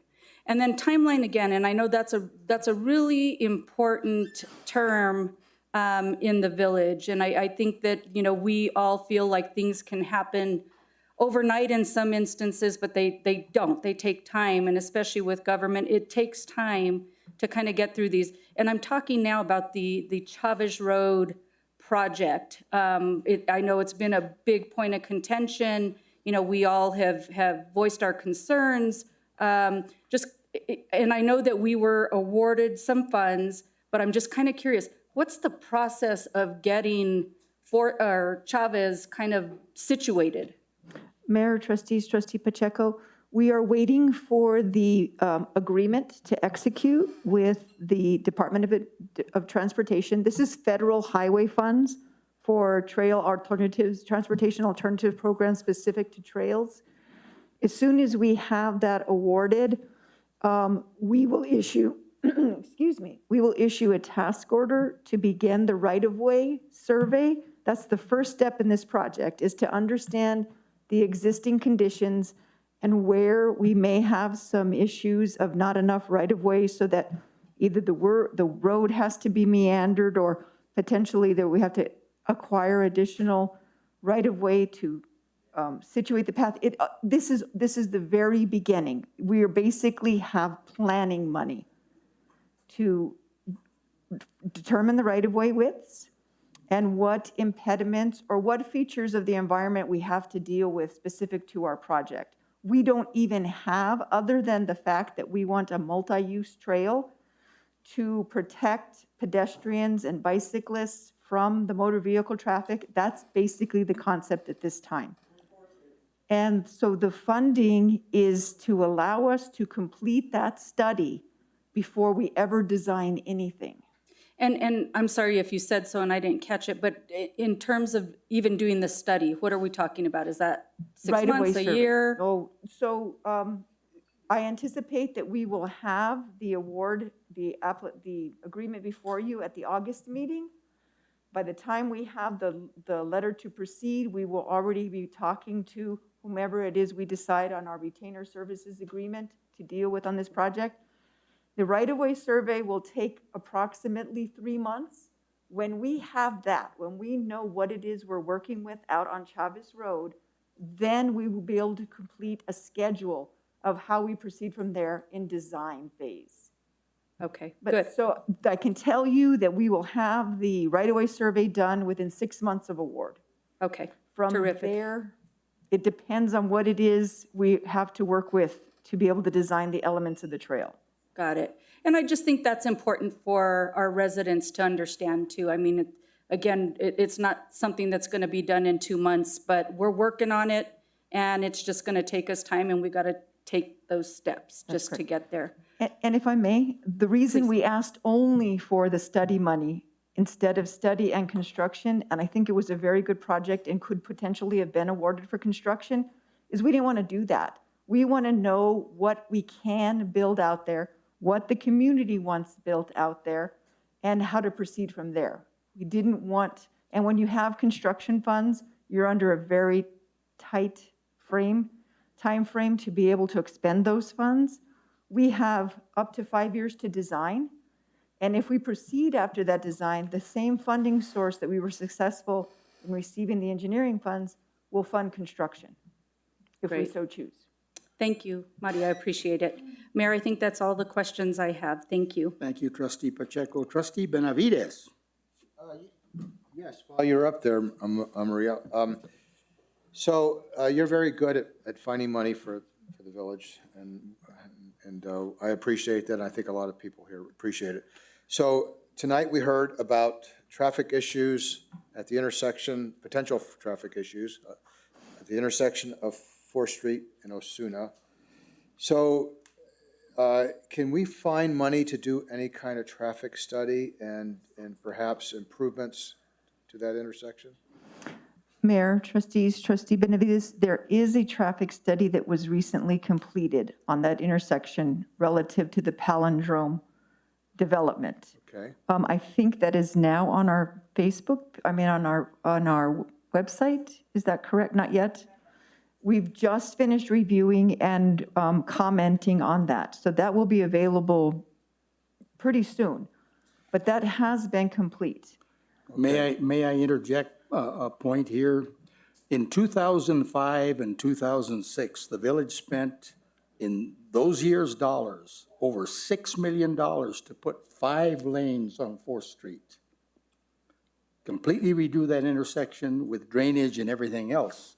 And the anticipation of that project 16 years ago was that someday in the future, you would have something like a village center.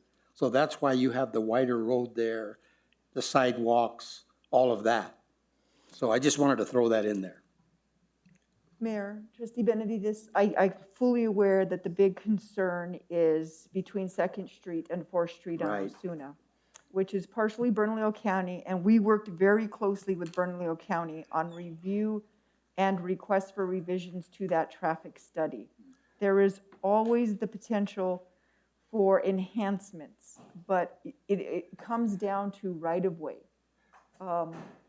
So I think that it's probably prudent to make that study public. And, as this project develops, I understand that people who live in the neighborhoods, they see this on a regular basis. So for a traffic engineer to look at traffic flows and compute what the impacts those are going to be, that's great. That's an engineering study that's necessary part of the development. But the impacts in the neighborhoods immediately when that traffic volume does increase, and we're not talking about a small rural road. It is an urbanized road. It is a minor arterial. It is designed to handle a certain volume of traffic that has not yet been met. And so the traffic study makes a determination as to whether or not improvements need to be made because those traffic volumes are going to have a negative impact. If we see negative impacts, most certainly, trustee Benavides, we will do everything that we can to attempt to make improvements to adjust to those volumes. And we will continue to work with Bernalillo County and any development that occurs in that area to mitigate any negative impacts. Thank you. I know you will. Thanks. Any further questions, trustee Benavides? Yes, so questions for Public Safety Officer Fred Radosovich, if there he is. So looking at your report, under the topic of other issues, could you comment on the first 2 bullets? It's not up there. So the first bullet is gun show, car show, marking on 4th Street. Yes. Elaborate on that. Trustee Benavides, I believe the weekend of June the 19th, I believe, there was a gun show that was put on at the Peterson property there at 4th and Osuna. They had talked to us ahead of time to make sure they didn't need any special permits. They got what they needed. We put a parking plan together, and they used a parking lot, and then they used a couple of parking lots off to the other side. The car show that was on the other Peterson property on the other side of 4th seemed to go off without a hitch. I didn't see any issues that came up with that at all. But those are put on by 2 separate groups. And then the marking on 4th Street, is that in the public parking lot that we have? Yes, sir. And, okay. And I actually attended that. It seemed like it was a nice event. I believe their initial thing is they're going to try to do once a month. And I think, again, we've talked about that, about adding some amenities there and just trying to get some things done there. So hopefully we can do that. Like water and power, right? Yes.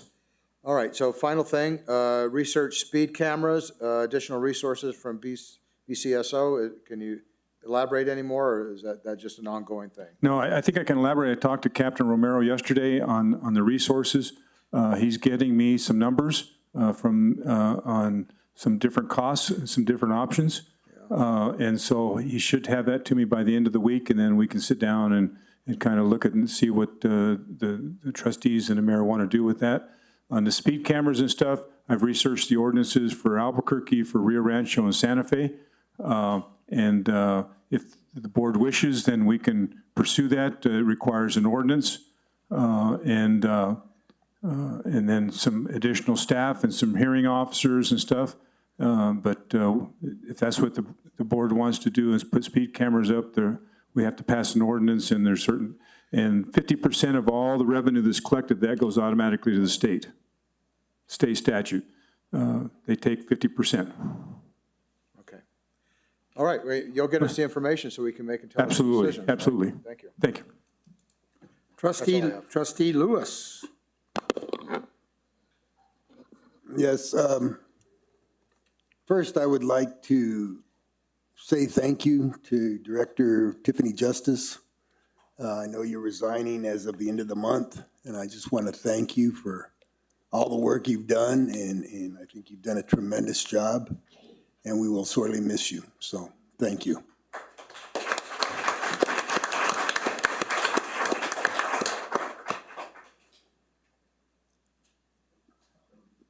Maria, you're off the hook.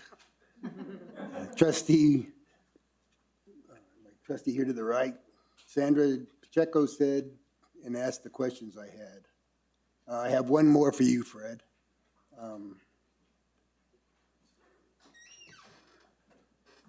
In your report under citizens issues, response times and follow-up, where are we at on that? What's been the discussion? The one that I was referring on that one is we had an issue on Ortega, and it was a voice over IP line. The guy called 911, and there was a problem. One time it went to the city of Albuquerque, and then one time it went to Bernalillo County, and there was some confusion back and forth. Captain Romero was looking into that to see, and it may be an issue with his computer, and I don't understand enough of that, to make sure that it's programmed properly to exactly where it's supposed to go. And that was the issue that we had on that one. I would ask you to just keep us informed. Absolutely. As that moves forward. And I have no further questions. Thank you. Thank you, Trustee Lewis. Trustee George Radnovich. Thank you, Mayor. I don't have too many questions tonight. I've, as you know, been a little under the weather and didn't do as thorough a job as I normally do. But I do have a couple comments. I was really happy to see, Ann, in your report that we're working on some neighbor and public meeting dialogue for Edgewood Park. I thought that was awesome, and I'm happy. I was happy to read that. So just a kudo on that one. Let's see. On the Agri-Nature Center, Maria, and you don't need to answer this, but as you know, I've been pretty sick for the last month or so. I haven't been able to look at the Agri-Nature Center plan, but to comment on it, but I plan to if it's not too late. So I guess I do have a question. Is it too late? Mayor, Trustee Radnovich, can you hear me? I can. No, certainly. When you have a chance to look at those, I am preparing to do an RFQ to solicit quotes through the state construction contract. I'd like to do that within the next week to 10 days if possible. So just let us know when you've completed your review. Thanks. I'd be happy to. And sorry it's taken me so long. I don't know if this is for you, Maria, or others, but as most of you have noticed, I've noticed also that Big Jim's has now kind of switched their parking from Rio Grande Boulevard, and that appears to be working really well. And I just wanted to comment on that. I don't know if anyone of the village staff or contract staff worked on that, but I just wanted to thank you because it's changed things dramatically, and it looks like it's still a very popular place. The other thing I wanted to mention, just like Trustee Lewis mentioned, is Tiffany, I'm really sad to see you go, but you've been so great for us for the last 5 years, and I'm sure you've learned a lot over that time, and I wish you good luck in the future in all of your ventures, and if you ever decide you want to come back, come talk to somebody. I have a very quick question for Fred. I saw the traffic, the speed humps go in on Ranchitos and on Guadalupe. Excuse me. I just wondered if there have been comments about it from residents and if you'd heard anything like that. Trustee Radnovich, Mayor and Trustees, we've had a slew of comments, some positive, some negative. However, we are going to redesign those. We met with the contractor. We're going to extend those out to make them a little bit more smoother. And that should be done, I think, within the next 30 to 60 days. And so I've had a lot of positive comments, like I said, slowing people down. Negative is you have to slow down too much. So we're going to extend those. If you go over on, I think it's Vineyard, right? It's going to be the same style as those. They're just going to extend them out. So nice. Well, that's great. It looks like it did a good job of doing what it's supposed to do. I have seen a lot of California stops on El Pueblo and Guadalupe, but I think people will get used to it over time. Absolutely. Thank you, sir. Excuse me. Sorry for the coughing. That's all of my comments, Mayor. Thank you, Trustee Radnovich. We're going to move to item 9, financial business. I'm told that I can't allow any comments from the general audience. Attorney Nan Winter, what's your opinion of that? I mean, you gave me some good advice, because if we start allowing comments, then everybody gets to talk, and that's not the forum. So give me your opinion on this. I think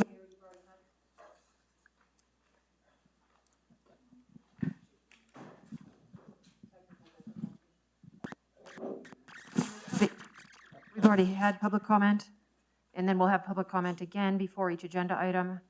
And so if there's public comment related to something that's pertinent to an agenda item, Mr. Craig or anyone else is welcome to speak during the agenda item. Go ahead, Mr. Craig. Oh, thank you. Thank you, Joe Craig, 505 Calle del Pajarito. Since we have the mayor's report, Maria's addressed the traffic issues. I'd like a response from you on the 600 signatures there you have on a moratorium. I'm not going to give you that response. Okay. I can't. Okay. It's illegal for me to do that. It's illegal for me to do that. I think you're failing us as a mayor. We have accepted your petition. Okay. It has been accepted. Okay. That's the limits of what I can tell you. Then there's no comment from. I can't comment on it. Thank you, Mayor. Okay, let's move on to financial business, discussion and approval of the June 2022 cash report. Treasurer Will Fisher is not here. Tammy, you will have to do that. Okay, thank you, Mayor, trustees. Before you is the cash report for June 30th, 2022. This is also the end of the fiscal year. Our ending cash balance at June 30th, 2022 is $9,868,392.22. This is an increase of $132,008.15 for the month. and year-to-date excess of revenues over expenditures in the amount of $2,672,983.06. There were no unusual or significant items this month that warranted any additional comments. Thank you.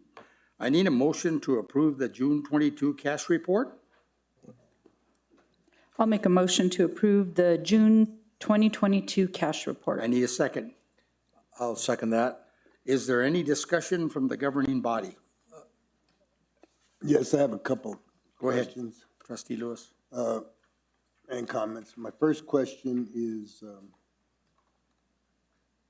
page 63, the check register. And there's a check for $21,000 to Nilfisk. Can you tell me who Nilfisk is? Yes, Mayor and Trustee Lewis, trustees. This was for the purchase of a new street sweeper. It is a small electric street sweeper that allows us to get into some of the areas that the bigger street sweeper could not. So this is the company that we purchased the street sweeper from. Okay, thank you. My second, I just have a comment, and I wanted to congratulate staff on a job well done for our numbers for 2022 versus our budget. I think everybody did an outstanding job, and I want to thank you guys for your concern and for the great job you did, so thank you. Thank you, thank you. Okay, any other questions from the governing body? Trustee Benavides? Yeah, on page 56. Okay. I just want to ask, is it fair to say that we finished the FY with $90,000, 552 and 64 cents in the black? So Mayor, Trustee Benavides, trustees, so that $90,552.64 is just for the general fund. So in the general fund, which is where most of our operation comes out of, we had the excess of $90,000 of discretionary cash. That is cash that we were able to carry into this next year that came in and we did not use. The total of our excess for all the funds is the $2.6 million that was mentioned earlier, $2,672,983.06. Even after you subtract out all the encumbered or obligated expenses that we have yet to pay? So Mayor, Trustee Benavides, so we have already paid almost all of our expenses for the year. There are 60 days in which there are accruals that come in for any invoices that are not sent to us by June 30th. So there will be some small just a handful of invoices that we get. But we also have accruals that are going to come in for revenue that we have not received from the state because they are 2 months behind. So, But is on a anyway, cash financially, basis. we are in pretty darn good shape. Yes, we are. Trustee George Radnovich, do you have any comments on our cash report? I do not, Mayor. Thank you. Mr. Mayor, I have one more. Go right ahead, question I Trustee just Lewis. found, and it's just more for my own education. I know we were moving $250,000 to the Real Property Purchase Reserve Fund, and it's $246,884. How does it not work out to $250? I mean, if we were moving that, I assume that's something with the state, or how does it work? Now, again, this is just for my own. So Mayor, Trustee Lewis, this is actually, we did move the 250 in. What that number in the middle, the excess deficiency, is showing you is both the in and out of that fund for the month. So we did have one expense that came out of that fund for a month we paid for an appraisal. And so that is the difference. So what you're seeing there is the revenue that went in plus the expense, but we did move in the full 250,000. Okay, thank you. I didn't know how that worked. I appreciate it. Thank you, Mr. Mayor. Okay. I'm going to call for the question. I'm going to call for the roll call vote. Trustee Pacheco? Yes. Trustee Benavides? Yes. Trustee Lewis? Yes. Trustee Radnovich? Yes. The motion carries unanimously. Item B, discussion and approval of resolution number 2022-07-01, a resolution accepting the 2022 final quarter financial report year ending June 30th, 2022. CFO Tammy Silva. Thank you, Mayor. Trustees, before you is the Resolution 2022-0701 for the 2022 final quarter financial report. Before you, this is a one-page report that is submitted to the state, to DFA. It is a state statute and requirement that we report our final quarter budget along with this and putting in all of our actual expenses for the full year.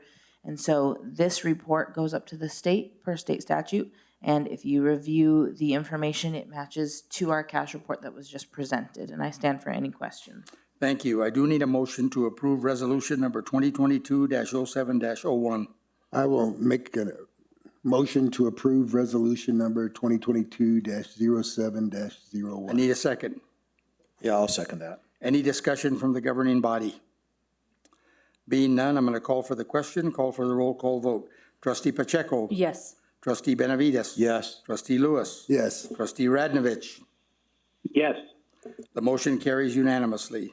Item C, discussion and approval of resolution number 2022-07-02, a resolution authorizing a budget adjustment request, parentheses BAR, CFO Tammy Silva. Thank you, Mayor. Trustees, before you is Resolution 2022-07-02. This is after a complete review and analysis of the fiscal year 2022 was done on our revenues and expenditures. There is, management is recommending a budget adjustment to the General Administrative Fund, Department 1840. In one line item, which is the attorney fees and settlements, we are requesting that we adjust that line item, an increase of $40,000.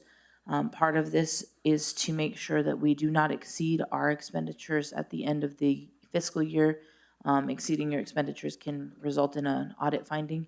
And so this bar would go ahead and take care of making sure that we have enough expenditures in that line item for the year. Thank you, Tammy. I need a motion to approve resolution number 2022-07-02. I'll make a motion to approve resolution 2022-07-02. I need a second. I'll second it. Oh, well, thank you, Trustee Radnovich. Any discussion from the governing body? Mayor, I do have one question. Sure.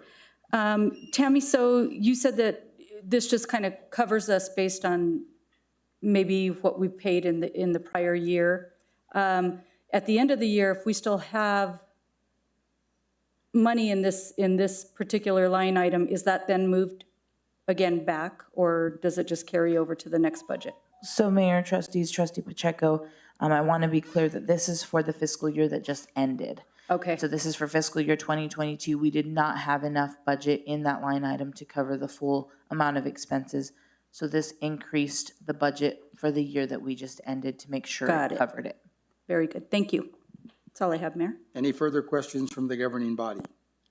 Being none, I'm going to call for the question, call for the roll call vote. Trustee Pacheco? Yes. Trustee Benavides? Yes. Trustee Lewis? Yes. Trustee Radnovich? Yes.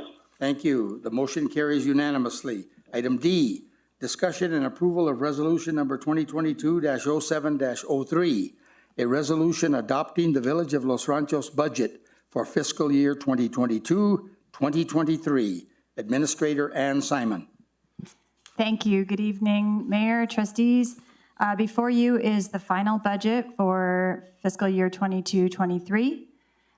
You will see on page 7 of 8 of the budget, the roll-up for the whole fiscal year. You will see that we are anticipating general fund revenues of $4,704,665. We are anticipating general fund expenditures of $3,087,830, and some capital expenditures of $862,738. Those represent new vehicle purchases, a new tractor, a farm vehicle, park improvements at Edgewood Park, culvert improvements on Green Valley Road, and other improvements that will help the village residents. It will help us provide better services to the village and the entire budget also allows us to set aside, as we did with the last fiscal year, where we set aside $250,000 for land acquisition. We are being very ambitious and shooting for a $750,000 set aside for land acquisition. All things going well for us, at the end of this fiscal year, we will have $1.5 million for land acquisition. And I know that's very important to the community. We want to preserve our open space, and this allows us to do that. All that being said, we are still in excess of $24,098 at the end of the day, excess revenue over expenditure. So I'm very proud of the conservative budgeting that we did. Thank you for the input that you all gave us at the budget workshop, the trustee retreat, and the input from all of the managers and staff. And I stand for questions. Thank you, Administrator Simon. I need a motion to approve the resolution number 2022-07-03, adopting the budget for fiscal year 2022-2023. I make a motion to approve resolution number 2022-07-03. I need a second. I'll second. Any discussion from the governing body? Being none, I'm going to call for the question. Go ahead, trustee. Go ahead. Sorry. I noticed that the planning and zoning budget actually went down, and with everything that's happening in the village, everything we have going on and all of the cases, especially in the village center zone, I wondered why that was. Well, Administrator Simon or Director Tiffany Justice, do either one of you have an answer for that? Mayor, Trustee Radnovich, I believe there was an error in the report that you're seeing on your screen. We did pass out a new budget form, and you will see an increase.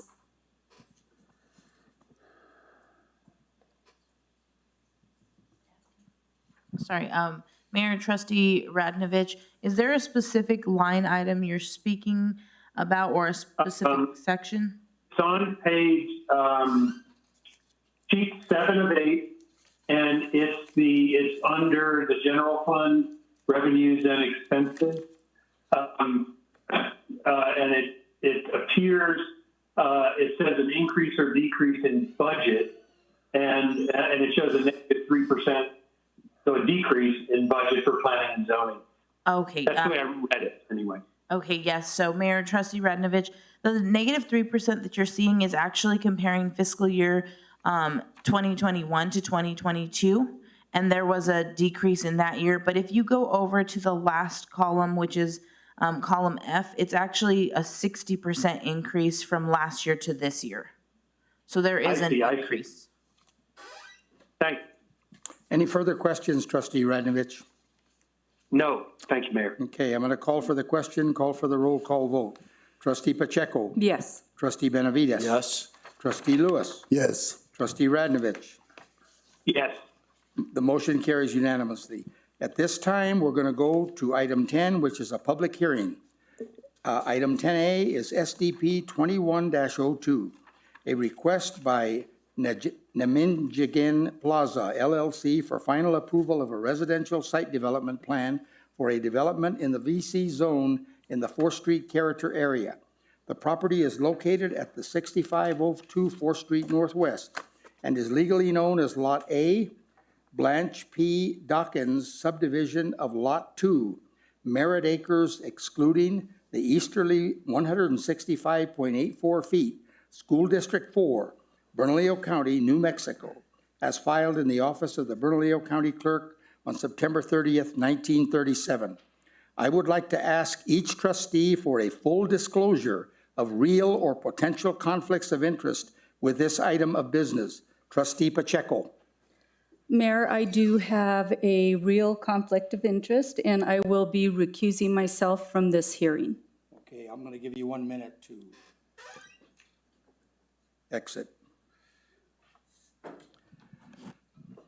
Mayor, for the record, I just want to clarify that before we proceed, this is an action item that you can take public comment on.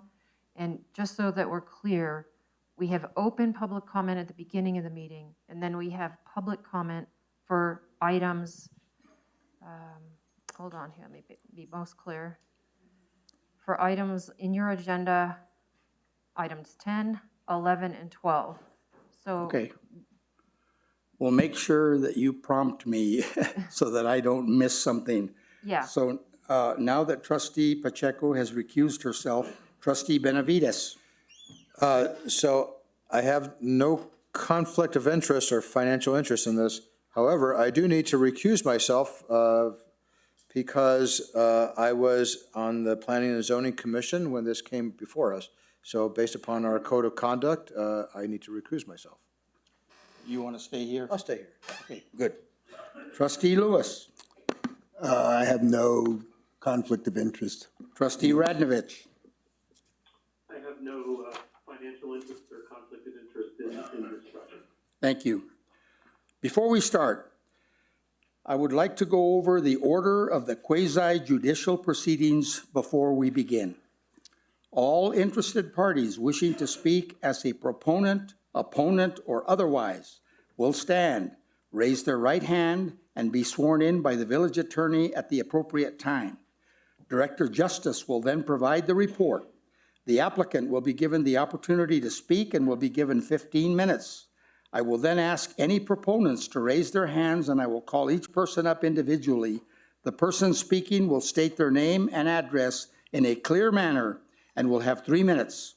I will then ask any opponents to raise their hands, and I will call each person up individually.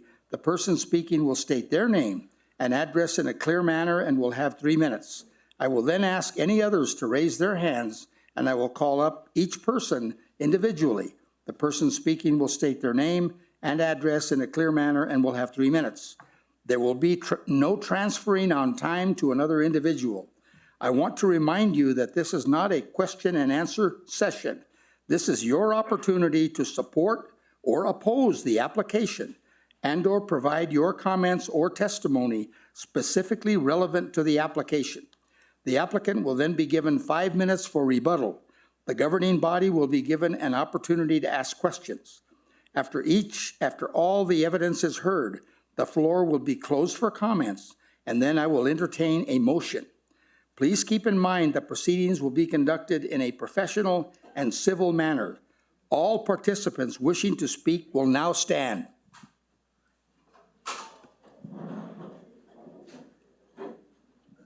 Attorney Winter, please swear in those standing. please raise your right hand. Do you swear to tell the truth, the whole truth, and nothing but the truth? Thank you. Director Justice, please present the report. Mayor, trustees, so this application is for a proposed project on a vacant lot, which is formerly the location of a gas station. The sketch plat review, which was a concept review, was held on August 10th, 2021, and on March 8th of 2022, the Planning and Zoning Commission voted 6-0 to forward to the Board of Trustees a recommendation of approval. The applicant is working to replat the property so that each dwelling is on its own lot with a form of shared ownership or interest in the common areas. And that major subdivision will have to go before the commission and the board for approval separate from the site development plan. That subdivision must be filed with the Bernalillo County Clerk's Office prior to issuance of any building permits. And the proposed project is for 12 townhouse buildings. The surrounding area is in the VC zone in the 4th Street character area. And my analysis is going to cover primarily compliance with the Village Center zone and the site development plan requirements for any development in Los Ranchos.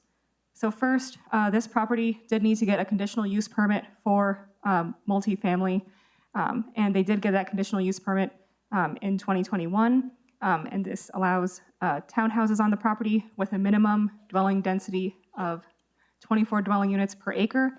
On a half an acre, this is 12 dwelling units, and this is met. The lot widths are compliant and will be confirmed in the subdivision plat. There are minimum and maximum setbacks that apply to the property, and the site plan proposed does comply with those setbacks. The building height is compliant with 3 built stories and an overall building height of 45 feet from the existing grade. Above the 3rd enclosed story is a stairwell and a roof deck. that's going to be enclosed with a solid wall. So as the stairwell only serves to provide protected access to the roof, it's excluded from the measurements for height limits, but is not higher than 48 feet.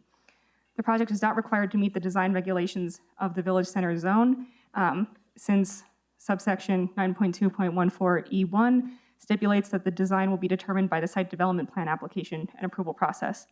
However, the application nonetheless meets several requirements of that section, which will create development consistent with the surrounding areas, not in the project area.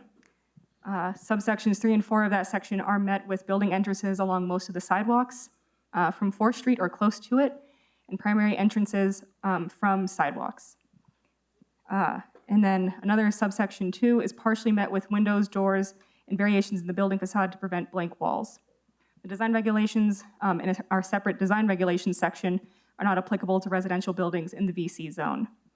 The original recommendation to approve that was presented to the Planning and Zoning Commission noted that an alternate parking plan was required to allow for parking spaces for dimensions that were less than 9 feet by 20 feet, and that the 30% glazing requirements for facades facing 4th Street was met as well as it could be, considering this is a residential use.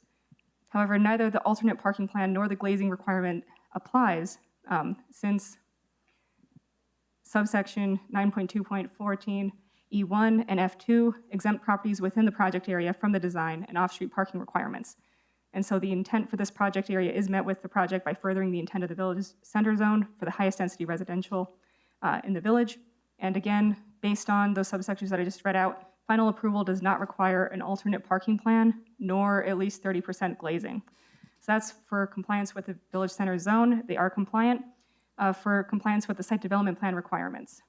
First, we require showing existing conditions. They did provide a site plan that shows that, since they have a map boundary survey with that, and this lot is vacant. And the requirements for the site development plan are included. They show lot dimensions and easements that will be finalized with the major subdivision application.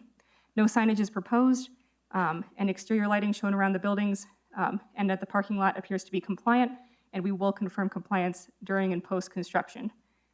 No mailboxes are shown on site. The applicant states that residents will get mail delivered to their homes, and the mailboxes have to be accessible to the U.S. Postal Service. No bike racks are shown for the site, and they're not required. And the total square footage, proposed use, elevations, height from final grade, and exterior materials and colors are shown and compliant. The grading and drainage plan that's required shows a retention pond on the northwest portion of the property, which will also provide landscaping. And this plan was done by an engineer and was approved by our engineer. For roadway standards, there are no proposed roads through the site, and access to the site will be through one entrance and exit on Willow Road. Sidewalk and curb gutter is included and acceptable as a continuance of the improvements that already exist on 4th Street that connect to a sidewalk within the development. Per our general development requirements under 9.2.4F, because the driveway is within 75 feet of an intersection, it must be approved by the village. The edge of the driveway is about 70 feet from the intersection, and its location allows for buildings on either side. So the driveway complies with this section and appears to be approximately 30 feet wide, which is slightly wider than the allowed 28 feet, but the width is required to provide an adequate fire lane. And so this is allowed since the fire department does require a 30-foot fire lane. The site plan shows the sidewalk continuous across the driveway, which is also compliant. And for parking requirements and parking lot design, this project's not required to meet the design regulations, as I mentioned before, since the off-street parking requirements will be determined by the site development plan application and approval process.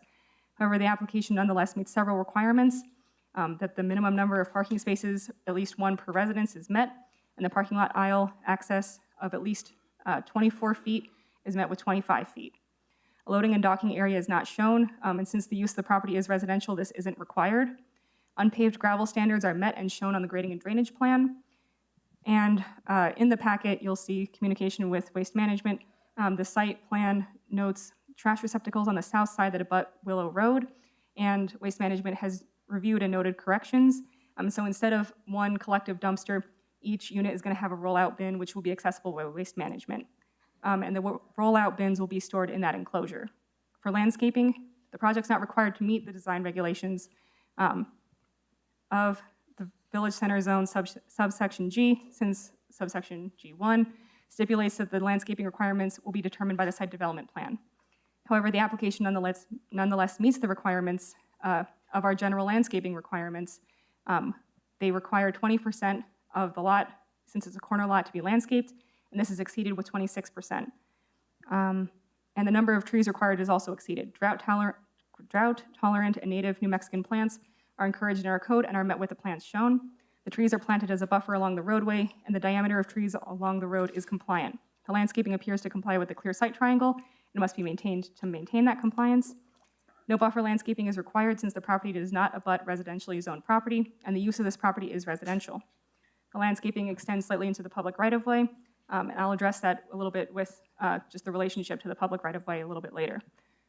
For the utilities, the application does include a utility plan with a statement confirming water and sewer availability from the Water Utility Authority. There is a letter from the fire department confirming compliance with their requirements, and no new fire hydrants are required. And the application does have to meet Bernalillo County Fire Department requirements, and so therefore the Fire 1 plan must be approved by Bernalillo County Fire Department. So as I mentioned earlier, the relationship with the public right-of-way, our general development requirements, 9.2.4U, require 7 feet of right-of-way dedicated for installation of pedestrian and aesthetic amenities. But since these amenities are already installed along 4th Street, the 7-foot right-of-way dedication requirement is waived. The applicant proposes additional improvements in the right-of-way that they will install, such as landscaping, sidewalk, and sidewalk entries to the buildings. Sidewalks within the right-of-way shall abide by the City of Albuquerque standards, and post-installation and acceptance of the improvements by the village, the improvements will be dedicated to the village. And so improvements not within the right-of-way will be the responsibility of the property owner. And so with that, the Planning and Zoning Department recommends approval of the residential site development plan for development in the BC zone in the 4th Street character area with the following conditions and findings. The conditions that, number 1, before obtaining building permits, the property must be subdivided according to the major subdivision process and filed with Bernalillo County. Number 2, the trash receptacles must be accessible to waste management. Number 3, an as-built grading and drainage plan done by a licensed engineer will be required post-construction prior to issuance of certificates of occupancy. And just to note, this is a requirement that we require for all new residential construction as well that requires a grading and drainage plan. Condition number 4, the Fire 1 plan must be approved by the Bernalillo County Fire Department. Condition number 5, the applicant may install improvements in the public right-of-way as shown on the plans, and also noting that the sidewalks shall abide by the City of Albuquerque standards, and post-installation and village acceptance of the improvements will be dedicated to the village. Number 6, mailboxes must be accessible to the United States Postal Service. Number 7, landscaping shall be installed according to the landscaping plan within 1 growing season after issuance of certificates of occupancy and compliance. Number 8, any future signage must comply with our sign ordinance, and sign permits must be obtained. Number 9, exterior lighting must comply with the dark skies ordinance. Number 10, the final site development plan must meet Bernalillo County Fire Department requirements. Number 11, construction shall meet all current village, county, and state codes. Number 12, the final site development plan must be executed by the applicant, with the findings that this application is in conformance with the 2035 master plan in the village form and residential development sections.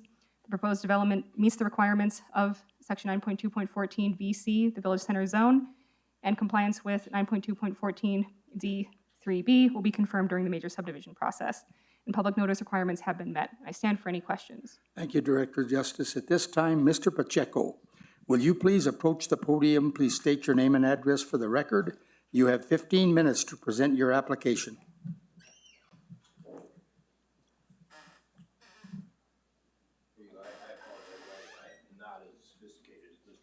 That's okay.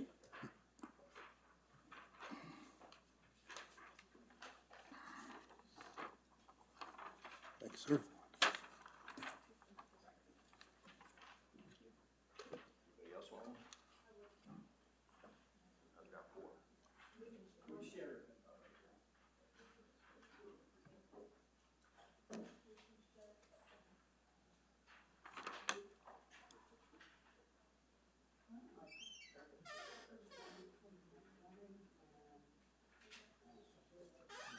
Good evening, Mr. Mayor, trustees. My name is Chris Pacheco. I live at 5905 El Prado Northwest, Los Ranchos, New Mexico, 87107.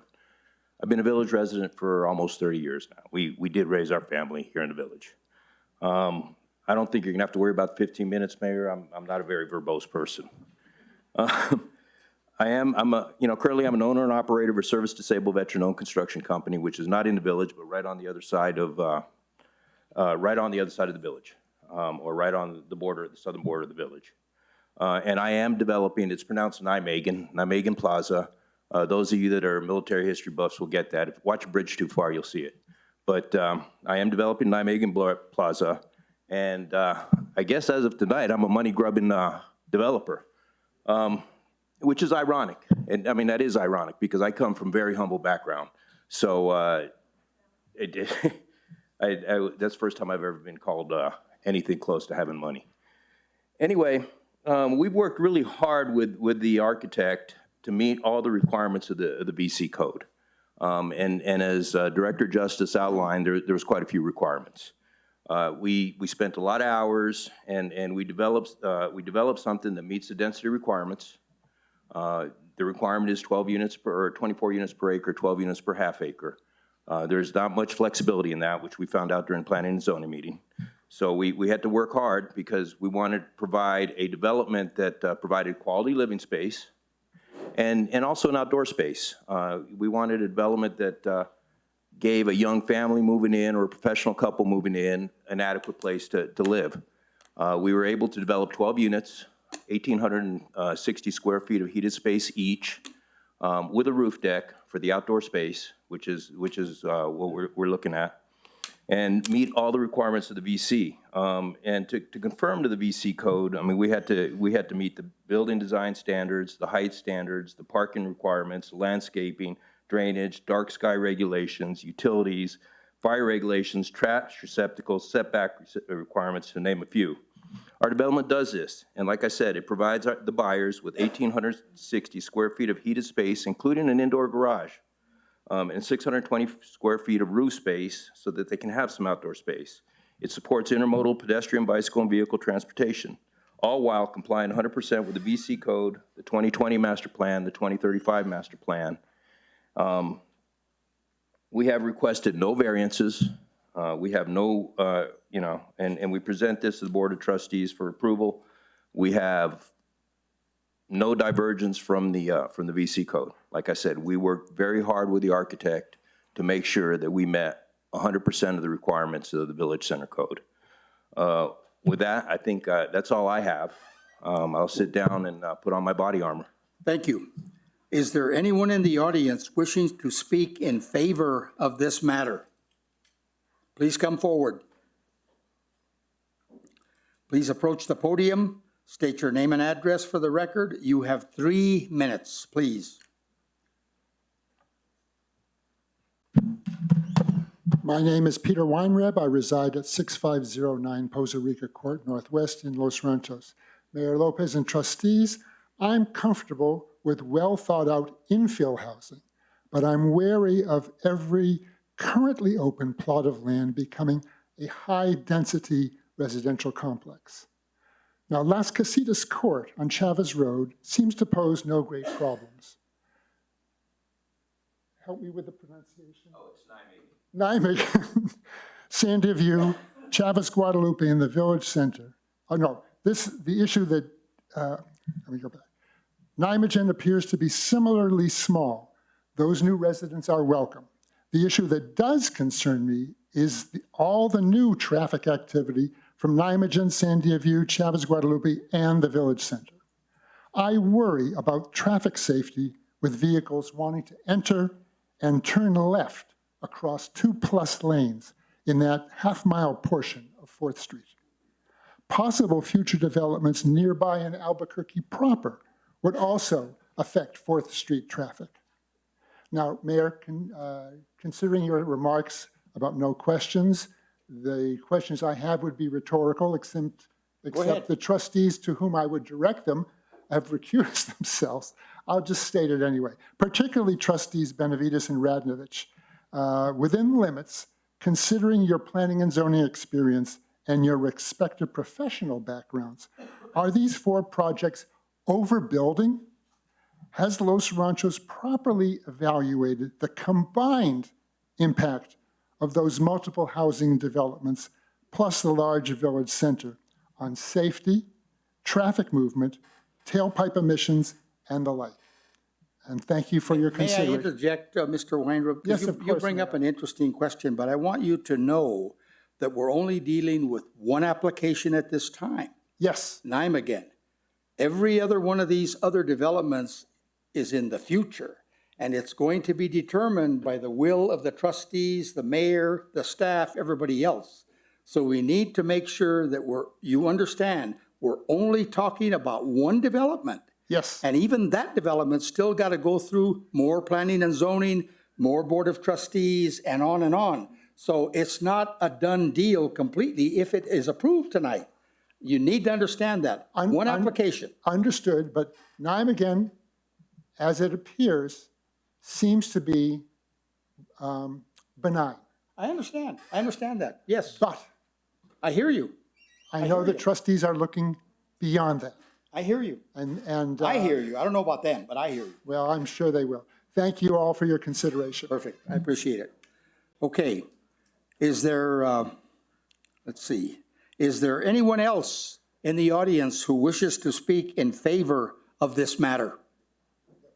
Go right ahead, sir. They all got sworn in. Yeah. Correct?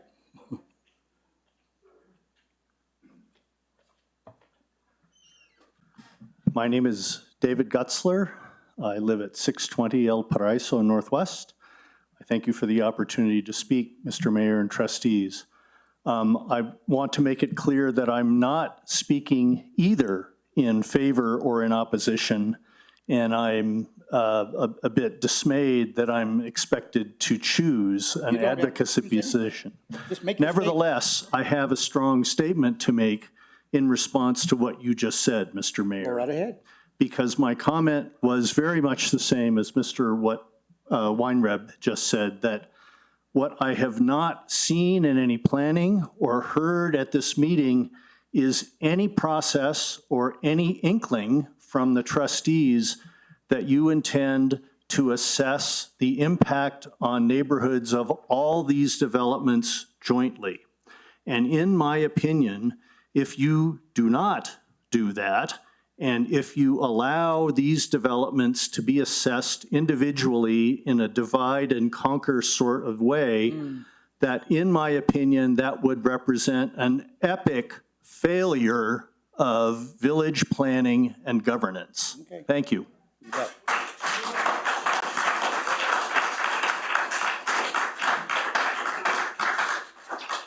Is there anyone else in the audience who wishes to speak in favor of this matter?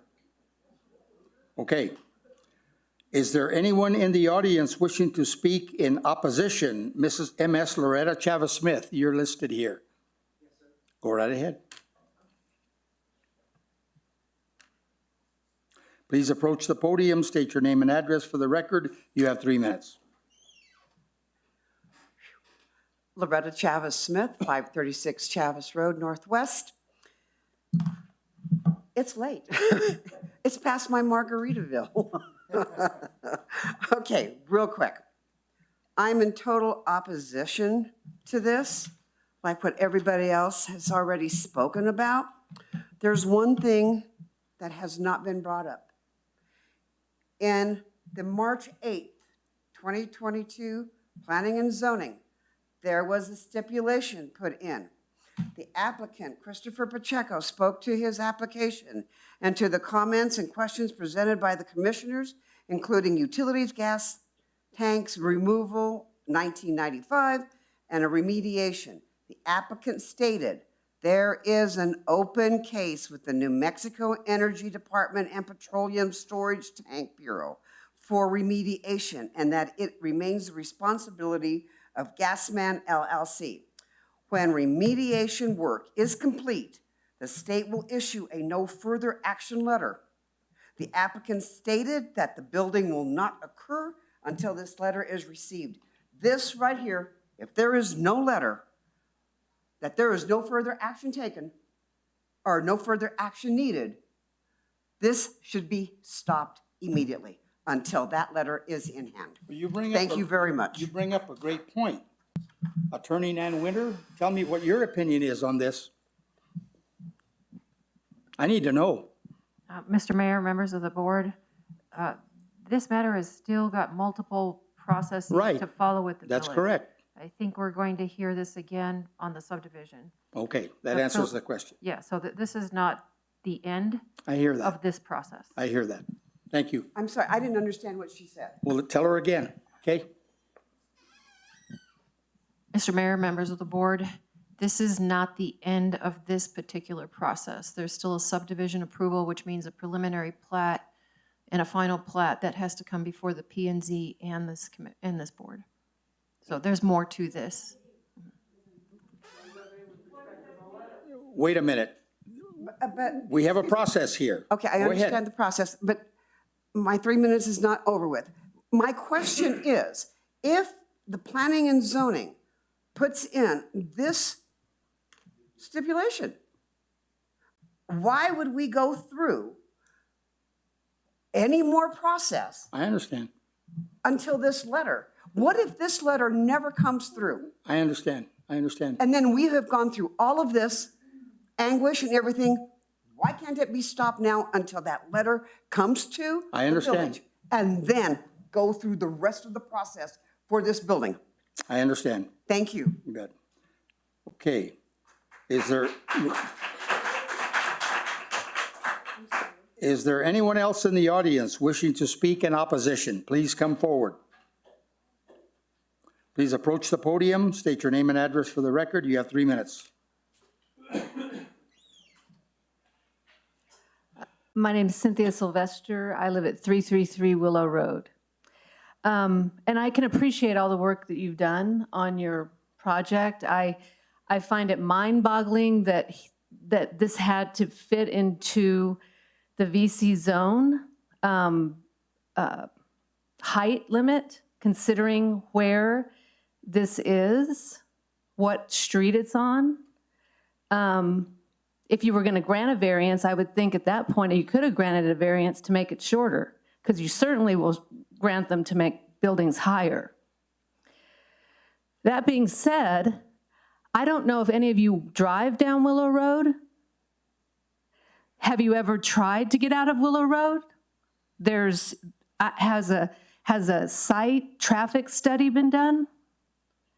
I know that a traffic study was done on 4th. That was stated, 4th and Osuna, but this isn't 4th and Osuna. This is Willow Road and 4th. You can't see. And if this is this close to the sidewalk, you can't see. You can't see even with the little cash thing over here. And then the road jogs right there on top of it all. So drive down the road and go see before you make a decision. And then on top of it all, you know, I know you're saying you're going to make this decision in a vacuum. I don't live in a vacuum. I live on the corner. I live on Willow Road. There's the VC zone there and there. And I understand it's commercial property, but dear Lord, think about it. Thank you.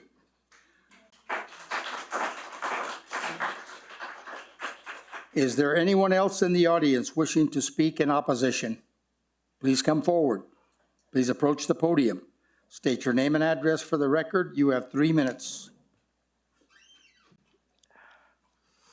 Thank you. Nancy Nangeroni, 7315 Guadalupe Trail.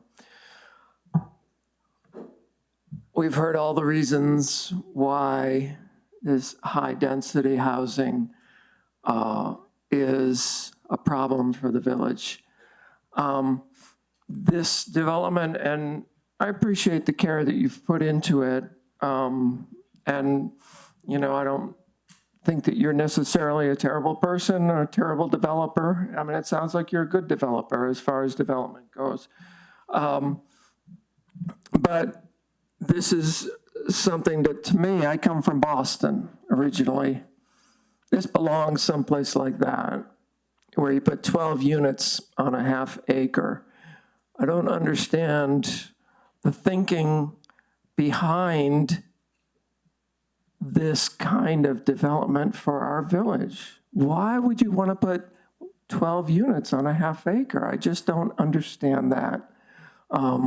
You could put 2 units or 4 units. Why does it have to be so much crowding in there, especially given the local traffic concerns and the issues that have been raised. It's hard to understand how this kind of development has come to this village. It just seems contrary to what the village is all about. It's sad to see it happening. I don't know if this is a runaway train that can't be stopped, but I sure hope that we can slow it down a little bit and get a little bit more public input and maybe take a serious look at what this is going to do to that region of Fourth in particular. I mean, I was coming back on Rio Grande today from Flying Star, and I had to wait in a long line of cars at the stop sign. I mean, things are getting pretty significantly busy here, and I don't understand why we would want to make it busier. I don't understand that. What's the motivation for that? Thank you.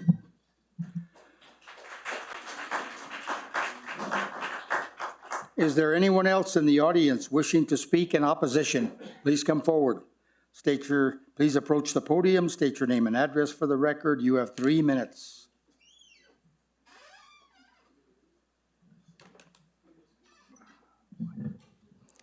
Thank you. Camille Vados, 427 El Paraíso Road, Los Ranchos. I think, Mr. Pacheco, initially, the site plan was for 8 townhouses, but the ordinance, the village ordinance said that it couldn't be less than 12. So, you know, thank you for working on that to meet the ordinance requirement. But the concern is, you know, my street is perpendicular. I live on El Paraíso. There's some safety issues. Big time, it's not just traffic. This used to be a gas station site. And why in the world that there was one gas tank left underground that wasn't taken out, wasn't addressed by the village before the Pachecos purchased the land. And there is chemicals leaking. And, you know, this site is going to be housed with families. And that's a concern that what if the contamination of the water down Willow Road and, you know, down that neighborhood road, what if the water has already been contaminated? That's a concern, huge concern. And, you know, when I don't think the utility trucks that need to do their business, whether it's waste management, postal deliveries, but people these days purchase through Amazon, through UPS, that's delivered through the Postal Service, the U.S. Postal Service. So where are those trucks going to be? Because I know down El Paraíso, people, and I'm for one, I order online. There's FedEx, big, huge trucks, UPS, big trucks. For those ordering appliances, you know, people do that. So there has to be more consideration for the infrastructure, the setbacks, the driveway, and perhaps in item 11, off-street parking ordinance. Oh, well, I'll talk about that next. when it comes to item 11. Thank you. Thank you. Is there anyone else in the audience wishing to speak in opposition? Please approach the podium, state your name and address for the record. You have 3 minutes. Thank you, Mayor, Trustees. Joe Craig, 505 Calle del Pajarito. I spent 5 years on the Planning and Zoning Commission. We were tasked, and that's from 2013 to 18, tasked by Mayor Abraham to do the zoning for the village center. We never envisioned that this half acre would be a standalone.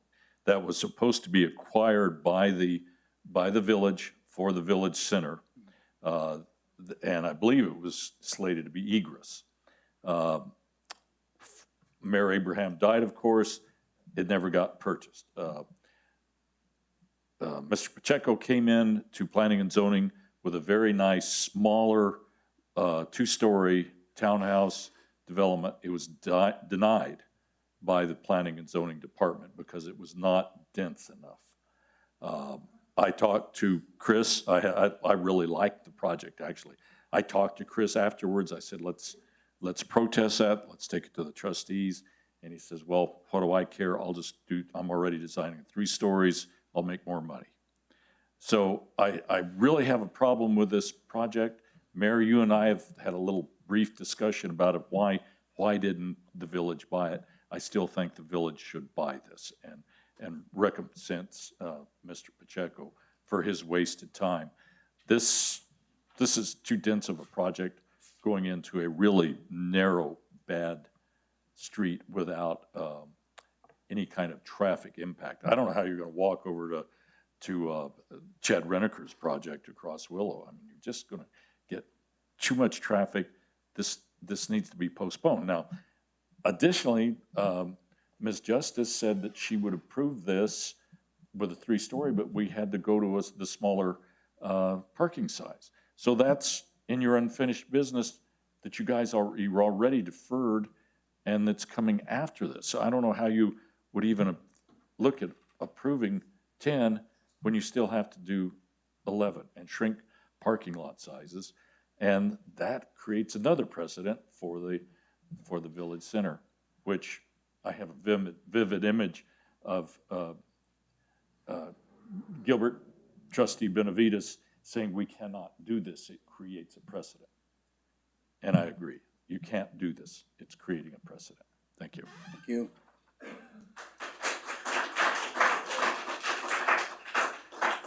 Is there anyone else in the audience wishing to speak in opposition? Please come forward.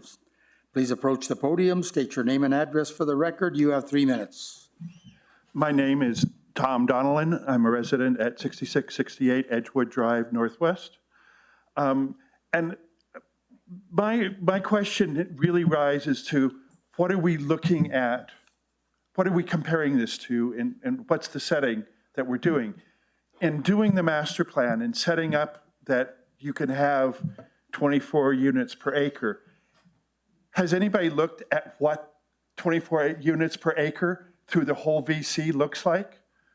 What have we looked at to know in making a decision, what is this going to look like if someone actually did all of this at the highest scale they could that's in there when we set up the ordinances to allow for things like this? I mean, part of it was, I remember when 20 years ago when the discussion was about the VC and talking about it, and even as it's described on the website, the VC was, and I'm getting off, but the VC was talked about as being a commercial center, not a residential center. And it's like, I have to say, I'm really angry with you, Mayor Lopez, for saying we're looking at just this one piece. Yes, we are. That's my opinion, and I'm the mayor. I get to say that. Right. But in terms of, it goes into a larger picture. Maybe. So if you look at just the one piece, if you look at everything at just one piece, you don't feel the impact of what all of them do. I understand. And I'm not saying, it just seems strange that to take a project that was rejected at 8 units on this land and now it's going to 12 units. Okay. And that seems like it's going the wrong direction. If anything, it probably should have gone to 6 units, not doubling it. Okay. Thank you.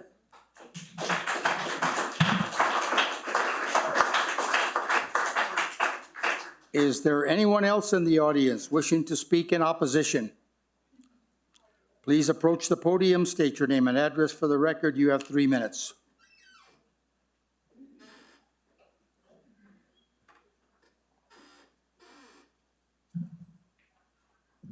Can you hear me? Michelle Smiley, 623 El Paraíso Road Northwest. I am in strong opposition of this. I think that, I agree with my neighbors here. We needed to do the due diligence and check the impact that this is going to have.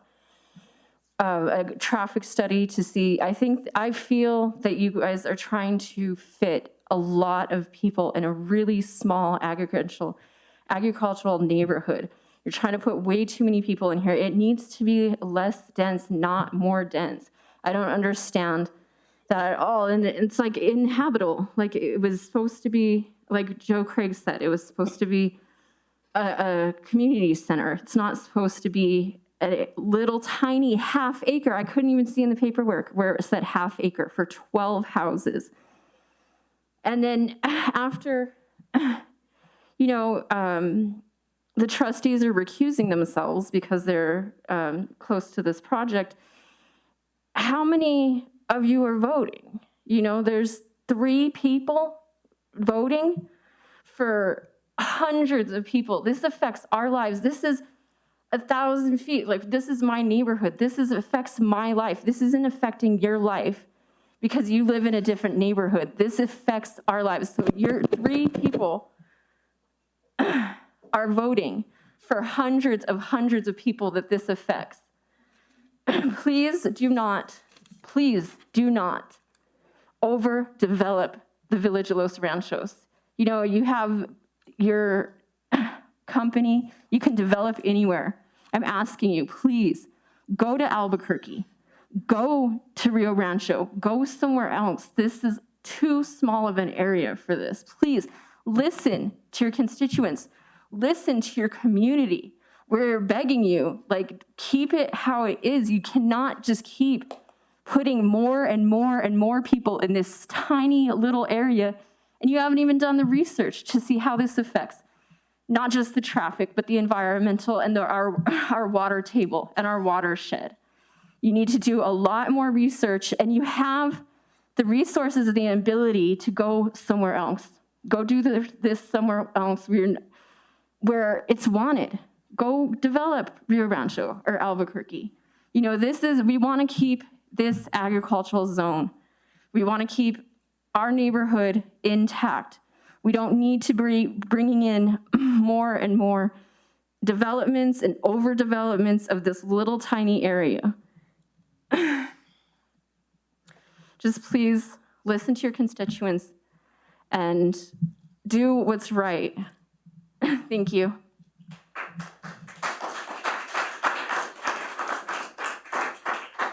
Is there anyone else in the audience wishing to speak in opposition? Please come forward.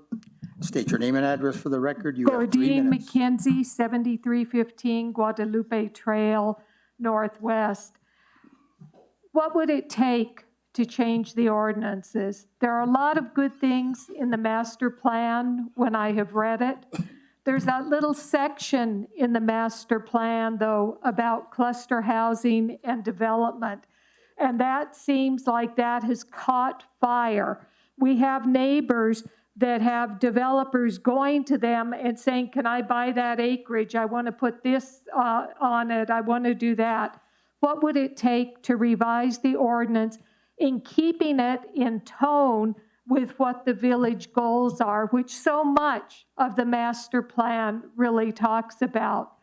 We're not taking into account the huge population increase that we're bringing into the village. We calculated without taking into account the Village Center Hotel or condominiums, nor the townhouses that you are proposing. If approved, they will increase the population by a minimum of 18 to 20%. That's going to be unsustainable for the village. We will no longer be a village. We will be a suburb of Albuquerque. You're asking the residents to take on an undue burden. Pollution brings sickness. That's not a healthy environment on 4th Street to raise families and for people to live. There are a lot of urban sociological studies that look at what happens with high density living. Look at what happens if you're living in an area that is generating a lot of pollution on a major street that is going to get more and more busy. Please look at the master plan and go into the master plan and change the master plan. This high density is going to really take us all down, and I'm very sad about it. And you're not a bad person. Is there anyone else in the audience wishing to speak in opposition? Okay. Is there anyone in the audience wishing to comment otherwise? Mr. Peter Weinreb. Okay, so that is there anybody else wishing to comment otherwise? Go ahead, sir. Sorry.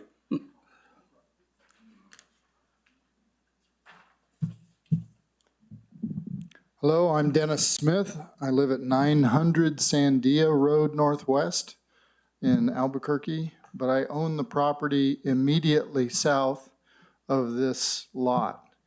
I came in and talked with the village staff this week and was quite surprised to find out that I am that I just purchased the southernmost property in the VC zone. The lot across the street from this, the business, the Lend Nation business, and the 2 houses behind it and the garage behind it are all one property. And that's the one I purchased. And we've been remodeling the 1-bedroom and the 2-bedroom. Lend Nation has been there for 20 years, and I'm very pleased with their rental check. The point is, I found out about this by accident because there was a notice mailed to the previous owner that showed up in their mailbox, and so I got that notice. I didn't get the notice for this meeting because they haven't changed the ownership document, the ownership record. So it went to the previous owner and was returned. So there's a lot of things that have happened here. The biggest, the point I want to make is there are so many unanswered questions. I am likely to be, as I was with the Montano Bridge, a beneficiary of this development. It could greatly increase the value of my property. If you think about it, since I'm in the VC zone, I could bulldoze all of my properties that are on there and put in another 12 units right across the street from the previous 12 units. It's about the same size property. I don't think that's appropriate, but that's these are some of the questions I have. Okay, so number one, I'm hearing another bait and switch, if you will, that the east dwelling there's 2 dwellings, 2 buildings, one's a 7-unit, one's a 5-unit. The 5-unit sounds like it's supposed to go on to, there's a proposed subdivision that it would be on its own lot. Well, there's a lot of shared resources between these 2 buildings. The trash pickup, the driveway, the parking lot, all of these things are shared. And how are you going to divide this property to make it its own property and still have, and not break up those shared devices? One thing that was also stated was that there is a stairwell. There are actually 12 stairwells coming out of the top of this building. One of the questions I really, a lot of devil in the details questions that I still have. And I think this might be very good for me, but I still have a lot of questions. The rollout bins for the trash pickup. 12 units, 24 bins, trash and recycling. And when you look at the spacing on that, that's 160 feet of trash receptacles on the street that need to be picked up. Your time is up, sir. Thank you. There's a lot of other questions beyond that. Thank you.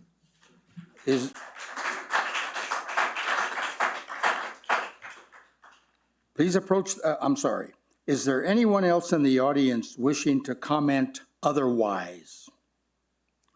Being none, Mr. Pacheco, would you now like to respond? If so, please approach the podium. You have 5 minutes. Thank you, Mayor, trustees. Let me respond to the comments that are pertain to this development specifically. First of all, Ms. Chavez, you're right. A condition of development from the planning and zoning was an NFA, no further action letter from the State Environment Department. I have not forgot that. We're continuing to track that. And as of April, we had another monitoring event. In October, there will be one more monitoring event. If that monitoring event comes back as the April did, then probably the state will issue a non-further agreement. One correction, there are no more tanks. All the tanks have been remediated out of that property. Okay, there are no more tanks in that property. There are no more chemicals, okay? I'm looking at the report here. The BTEX, MTBE, EDC, EDB, they don't exist anymore. I mean, this property's been remediated. It was remediated in 95.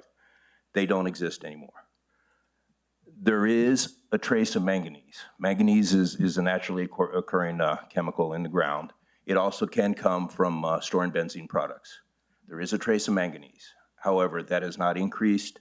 And if the wells show the same thing in October that they have in the past 8, which is 8 over since 1995, then the state will issue an NFA. I have not ignored that. I have not forgotten that. That is a condition of planning and zoning. I fully understand that. That's where we were on the remediation. We have requested no variances. I heard that come up. There are no variances. There are no diversions from the plan. Traffic study is not required for this. And then I guess the question was, well, why high density? Has there not been public input? Okay, my understanding is, Village Center's been around since the 2020 master plan, the 2035 master plan. It was codified in 2002. It was modified in 2007. I heard Mr. Craig talk about also about it in 2013. I also heard Mr. Craig talk about it was supposed to be ingress and egress. I'm sorry, I have no knowledge of that. I was not privy to those meetings. That's in nothing that I looked at when I made the decision to buy the property. Although you did mischaracterize our discussion. I never said, well, it's more profit for me. With that being said, Mr. Smith, I apologize if you didn't get the notice. The notices are posted on the property facing 4th Street on a big 4x4 whiteboard. So, I did everything I could to make sure everyone saw. I think the other thing came up in terms of parking.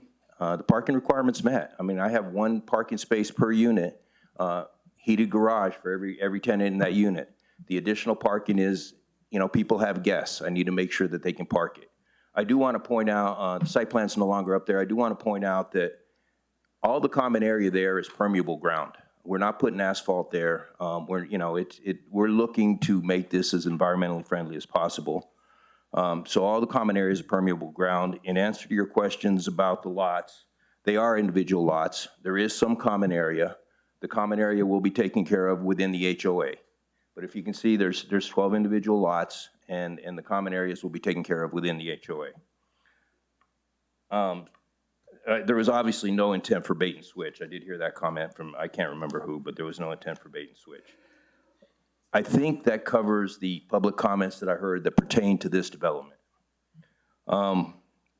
In conclusion, I am a developer, okay? And I can tell you, I follow the rules. I don't write them, okay? I briefly went over the history of the rules. I don't write them. They were discussed in the 2020 master plan, 2035 master plan. It was codified in 2002, amended 27, from what I understand, in 27. I mean, this has been, all these events that I'm talking about were open for public comment. So the Village Center and the Village Center Code, to the best of my knowledge, is not a secret. These are things that have been public knowledge for a while, have been discussed in public meetings, and have had the opportunity for public comment. So I have to apologize if this is a surprise to people. In the end, we've designed a development that conforms to the building design standards, the height standards, the parking, the landscaping, drainage requirements, dark sky regulations, the utilities, the fire regulations, the trash receptacles, which, by the way, Waste Management is willing to split that up over several days so that there aren't 24 receptacles on the road at any given time. The setback requirements, it meets the 2020 master plan. It's been discussed in 2035 master plan, and it's 100% compliant with the most current village zoning code. Our development provides 12 home buyers with 1,860 square feet of comfortable quality living space, 600 square feet of roof deck for outdoor space, and access to all the amenities that are provided in the village and the future village center development. With that being said, Mr. Mayor, trustees, I stand for questions. Well, we can't do that. I'm sorry. That's where we are. No, I stand for your Oh, question. for governing body. Thank you very much. Okay, are there any questions from the governing body at this time? I'm sorry. I have none. Thank you. Trustee Radnovich. I do have a few. Mayor, did I understand you to say that the questions I have that are directly related to the development, I cannot ask to the developer? Well, no, I didn't say it that way at all. You have the right as a trustee to ask any questions of the developer, any. I do have a few. Go ahead. One is, I heard Mr. Reniker talk about reducing the room height in the palindrome project to a minimum.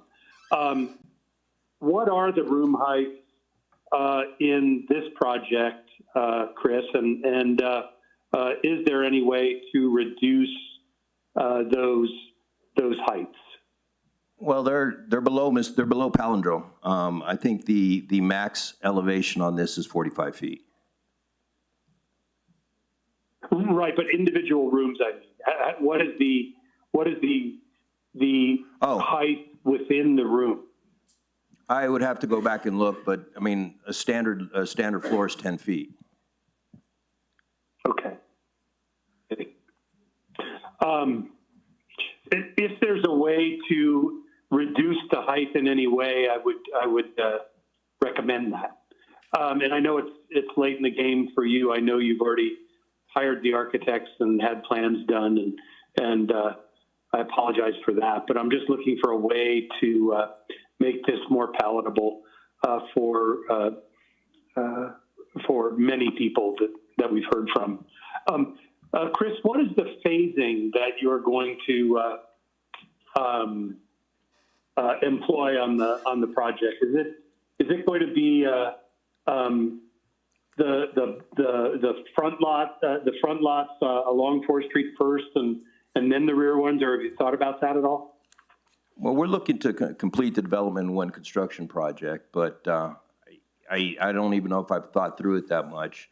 More than likely, that's logical, is to do the 4th Street lot, the 4th Street houses first, and then do the eastern houses second.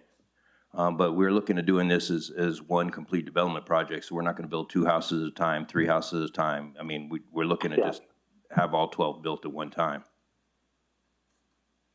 That makes sense. Thank you. Will residents be able, up on the roof, you mentioned there's space for the residents to use on the roof, and that's the reason for those penetrations of the roof deck to allow them to get up there. Will they be allowed, and this may be a question for you, Tiffany, I'm not sure, will they be allowed to build shade structures up there? I mean, a roof is a pretty hot place, pretty bright, especially if you're using TPO or something like that. And can the residents try to shade their space and actually increase the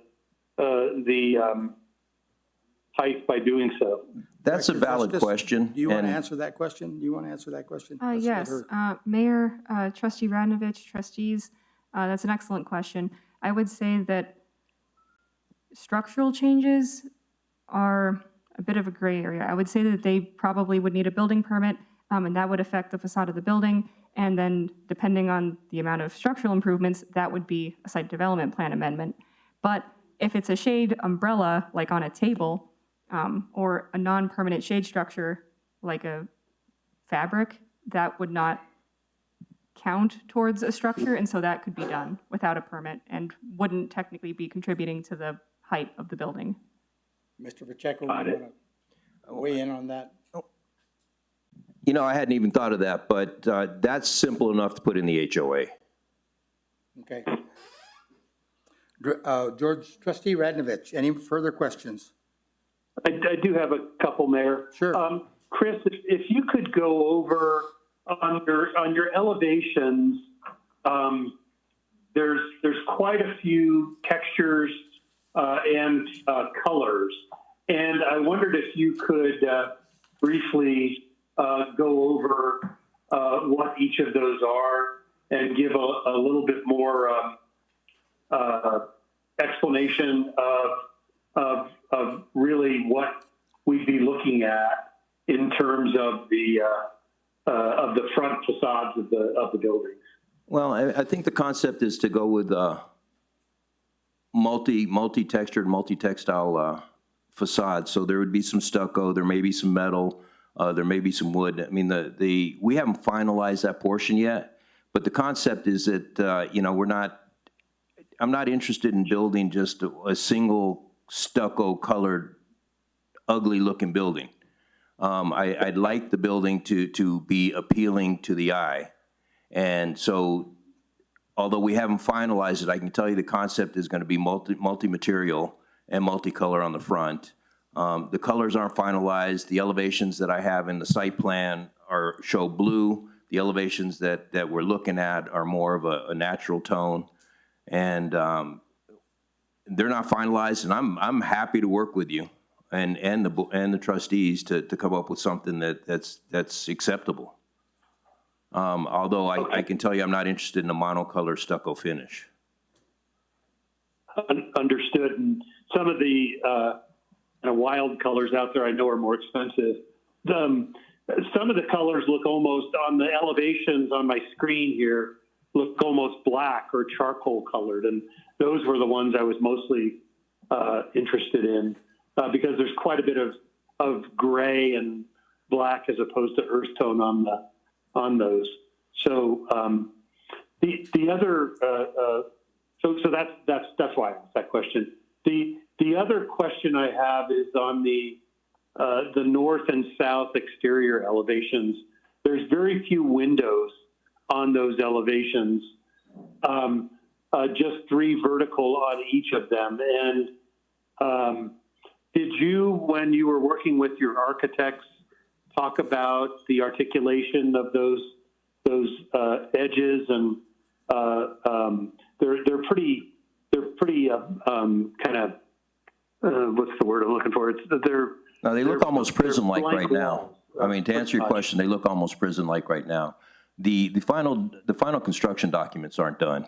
And I can tell you personally, I like well-lit spaces, so you can probably expect that, well, you can expect to see more windows. I see exactly what you're talking about, and at the moment, they look pretty prison-like. But this is a preliminary elevation. Yeah, okay, got it. Yeah, and I can see why you would do it that way. On the landscape plan, this is more of a comment, not a question for Chris.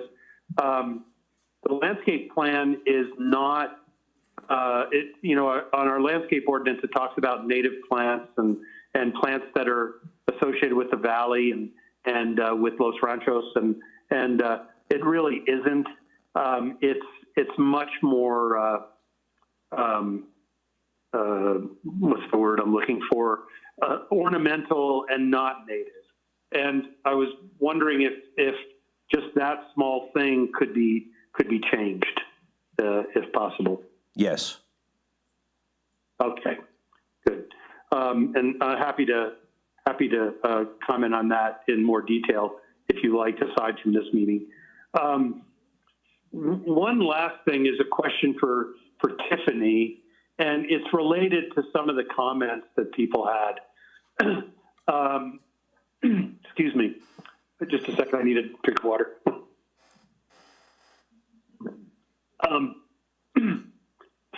I know this was before my time as a trustee, but the decision was made to actually increase the density from a 2-story structure to a 3-story structure. And I'm just wondering about wondering about let me choose my words right. The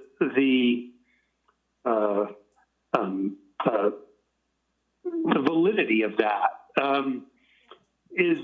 Was the reason for that purely because and again, I wasn't at the meeting and I haven't looked at the meeting that took place before I became a trustee, but isn't there a variance process that could have kept this project 2-story instead of 3-story?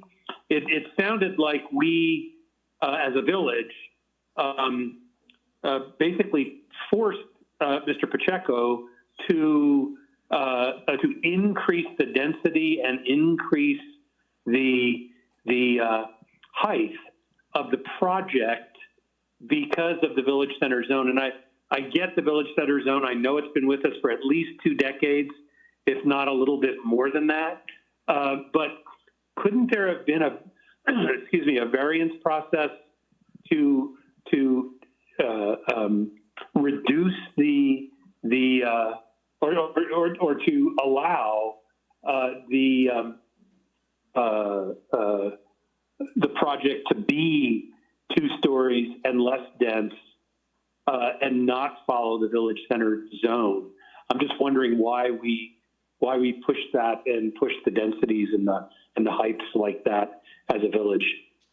So Trustee Radnovich, Mayor, Trustees, the applicant did come in for a variance request, as they applied for that at the same time as their sketch plat review application back in August of 2021. And that variance request was denied. And the applicant and anybody who spoke at that meeting had the opportunity to appeal that decision to the Board of Trustees. So they did ask for a variance for 8 units instead of 12 units. Those original 8 units in the concept design were 2 stories. I would note that we would probably end up granting more variances to that request, just because, like, for example, they didn't meet the setback requirements just with that concept. So the variance was an option, and the appeal to the Board of Trustees was also an option at that point. So because the variance was denied, the applicant did conform with the village center zone requirements. And the village center zone does require a minimum of 12 units on half an acre. And the raise to 3 stories is more a choice of the applicant rather than the Planning and Zoning Department. Go ahead, Trustee Radnovich. That makes sense, but in my opinion, it's just kind of odd that we did that. And I see that I understand that we didn't approve that variance, but it seems odd to me now. Of course, it's after the fact. Is there one other question? Is there a way within our codes to revisit that? Or was the fact that the trustees denied that variance kind of finishes that part of the case and it's a done deal? So Trustee Radnovich, Mayor, Trustees, so the decision was made at the Planning and Zoning Commission. It never went to the Board of Trustees. The appeal period for that variance is over. So the way that variances work, the applicant property owners can come in for another variance request for anything a year after their initial decision happens. So a year from back then, in August, they could reapply for another variance, but it would be a completely separate request. I see. So it actually didn't come to the trustees, it went to the Planning and Zoning Commission? Yes, all variance requests go to the Planning and Zoning Commission, and the decision at the Planning and Zoning Commission is final unless they're appealed to the Board of Trustees. I see. Understood. Okay, I have no more questions of either Mr. Pacheco or Tiffany, Mayor. I do think that it's a very odd thing that we would force a developer to increase densities like that, and obviously the massing. So thank you for my time. Okay, the floor is now closed for comments. I need a motion to approve SDP 21-02.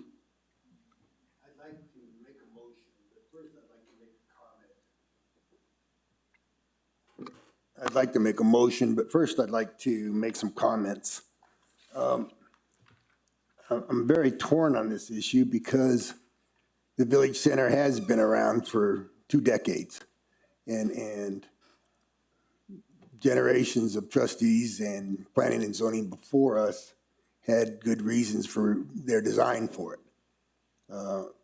Planning and zoning back, I want to say 2017 or 18, made final, they worked very hard on getting the final draft of what the VC zone wording would be before it went into our ordinances. So I'm torn on the one hand because we have a private citizen who bought a piece of land, read everything that was in our ordinances, complied with it completely, and people don't like it. But he's followed everything that's on our books with our agreement sort of with him. On the other hand, we've certainly heard you residents and heard your opinions to it and your opposition to it, to the Village Center. But gosh, that's, like I say, it's been on the books for 4 or 5 years. And all of a sudden here it is and everybody's up in arms. And so I'm torn because we have a responsibility sort of to a private citizen and here's what's on our books and we can't just at the flip of a hat because somebody doesn't like it, change it. By the same token, I hear what you folks are saying. And so I would make a motion to defer this pending finding out. Personally, I don't know what I can and can't do as a trustee. I don't know what places puts us at the village liable in a case. And certainly I've heard you folks and certainly I don't understand why. I mean, I was part of the discussion back, but I don't remember why they came up with the minimum density of 24 units. I know part of it was, the whole plan for the Village Center was, people come to us and say, you should buy that piece of land for open space. We want this road fixed. We want that. And our village is driven by gross receipts. And so I think the intention all along has been to develop one segment of the village that would be high density, would be our engine. The original plan was it was going to be a big grocery store. That was the plan for years. Then that fell out of favor, and times changed and all of that stuff. And it evolved to still being a village center, something that the village residents could enjoy, but also would continue to be this drivers that we have gross receipts. So if they come and say, hey, we want to buy that piece of land to keep it open space, we either have the bonding capacity or we have the money. It's not our money, it's your money. But that was the original intent of the whole village center, I believe. And it was, a lot of it was before my time. But so I sit here tonight going, we've got a sort of a contract with an individual that bought a piece of property saying, I've looked at all the zoning, I can make that work. And then we find out people don't like that zoning that was put on the books 4 or 5 years ago. And so I'm going to make a motion for a deferral because I would like to understand this more. I would like to address some of George Radnovich's comments. Can we make some changes? Can we address some things? How do we make this work for everybody? You know, I moved here in 1960. I've been in part of this village for a long time. Somebody got up here and said, well, it doesn't affect you because you live somewhere else. It affects me. I'm a resident of this village and I love this village. And I really, I get very upset at those kind of comments and shots taken at us because we're here because we love this village. And so anyway, I had to get that off my chest. But anyway, I'm going to make a motion for a deferral. May I ask for how long? 60, 90 days? I would say 30 or 60 days, 60 days max. Okay, 60 days. Yeah. I need a second. I will second that. Okay, is there any discussion now from either one of you? Or have you said your piece? We've said our piece. Good. Mayor, I just wanted to say, I think what Trustee Lewis came up with is a good idea. The fact that some of us anyway weren't a part of that time would also help me to understand. I mean, if we were to vote to approve tonight, I would feel kind of forced to do that based on all of our code and our master plan. And it seems there may be other ways to skin that cat, so to speak. So I'm in favor of Trustee Lewis's approach. So we have a motion. We have Trustee Lewis's motion and your second. Trustee Lewis, how do you vote? Yes. Trustee Radnovich, how do you vote? Yes. The item is deferred for 60 days. 2-0. Let me ask for a three-minute process so I can get the rest of the other person from the governing body to get up here. 3 minutes to have a quick bathroom break. Thank you. Okay.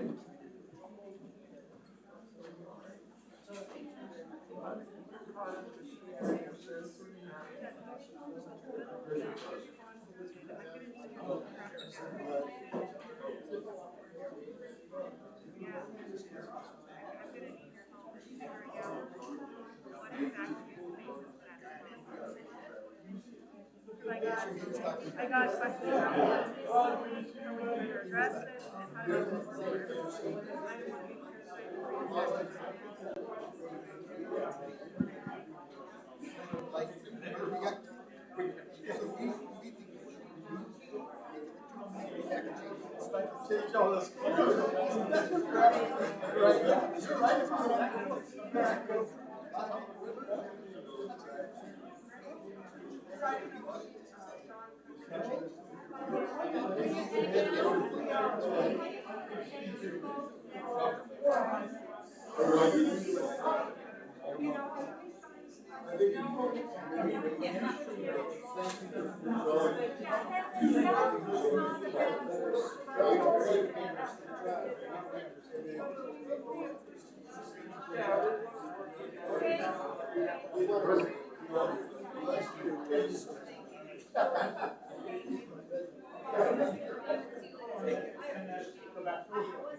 Not apartments.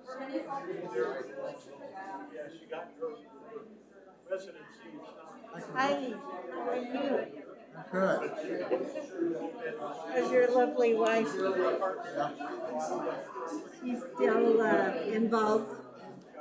Is she involved with, Well, whatever, she, oh, yeah, with Ricardo, cultural. Cesar Chavez, Yeah. Hispanic Heritage Committee. I don't know how you do it. You're involved here and you're involved in person. Takes commitment. It's a lot.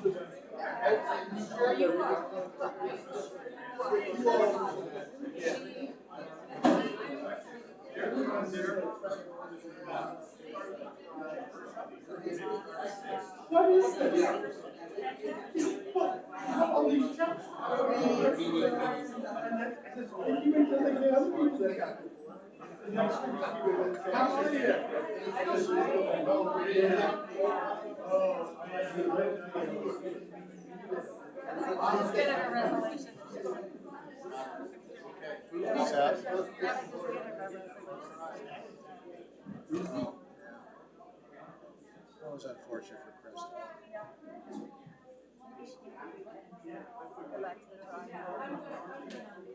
I don't know if he has to. He's already sunk money. He has already sunk money into this. You know, I mean, the time to have fixed it would have been a long time ago.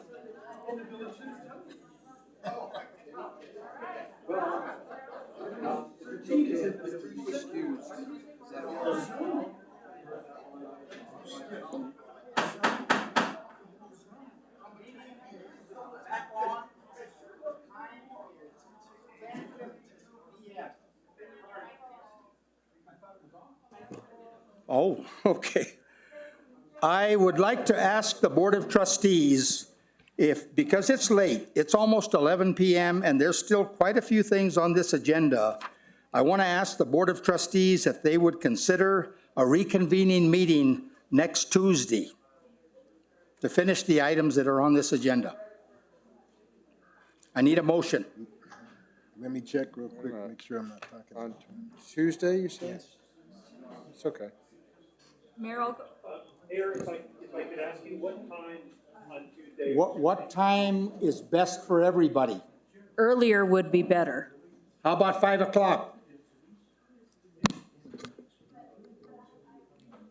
Can we do any earlier? And only because of staff. You know, staff, trying to keep them from having to. Can we do like 4:30? Well, is 4 or 4:30 acceptable, George? No, I have that time free, Mayor. 5 o'clock is fine. What about earlier? What about earlier, George? Oh, I could do 4:30. I could even do 4. Is 4 o'clock acceptable? I can't do any earlier than 4. Okay, then I need a motion. Can we do informal discussion still?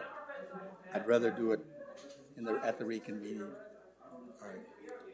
I'll make a motion to reconvene the Board of Trustee meeting to follow up on the rest of the agenda items on Tuesday, July 26th, 19th, 2022. I need a second. I second. Any discussion from the governing body? Being none, I'll Sorry, Mayor, I do have a discussion item. go right ahead. Isn't that date the 19th, not the 26th? No, Yes, it's not the the 26th, it's the 19th. Okay, I must have misheard. Okay, thank you. Yes. Okay, I'll second that. okay, thank you. I'm going to call for the question, call for the roll call vote. Trustee Pacheco. Yes. Trustee Benavides. Yes. Trustee Lewis. Yes. Trustee Radnovich. Yes. This meeting is adjourned at 10:54 PM. Thank you. Thank you, Mayor. Thank you. What time did we decide again?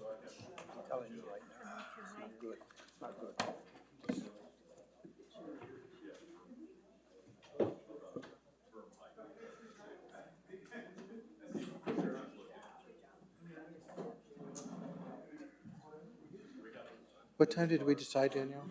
For 19? 4, okay.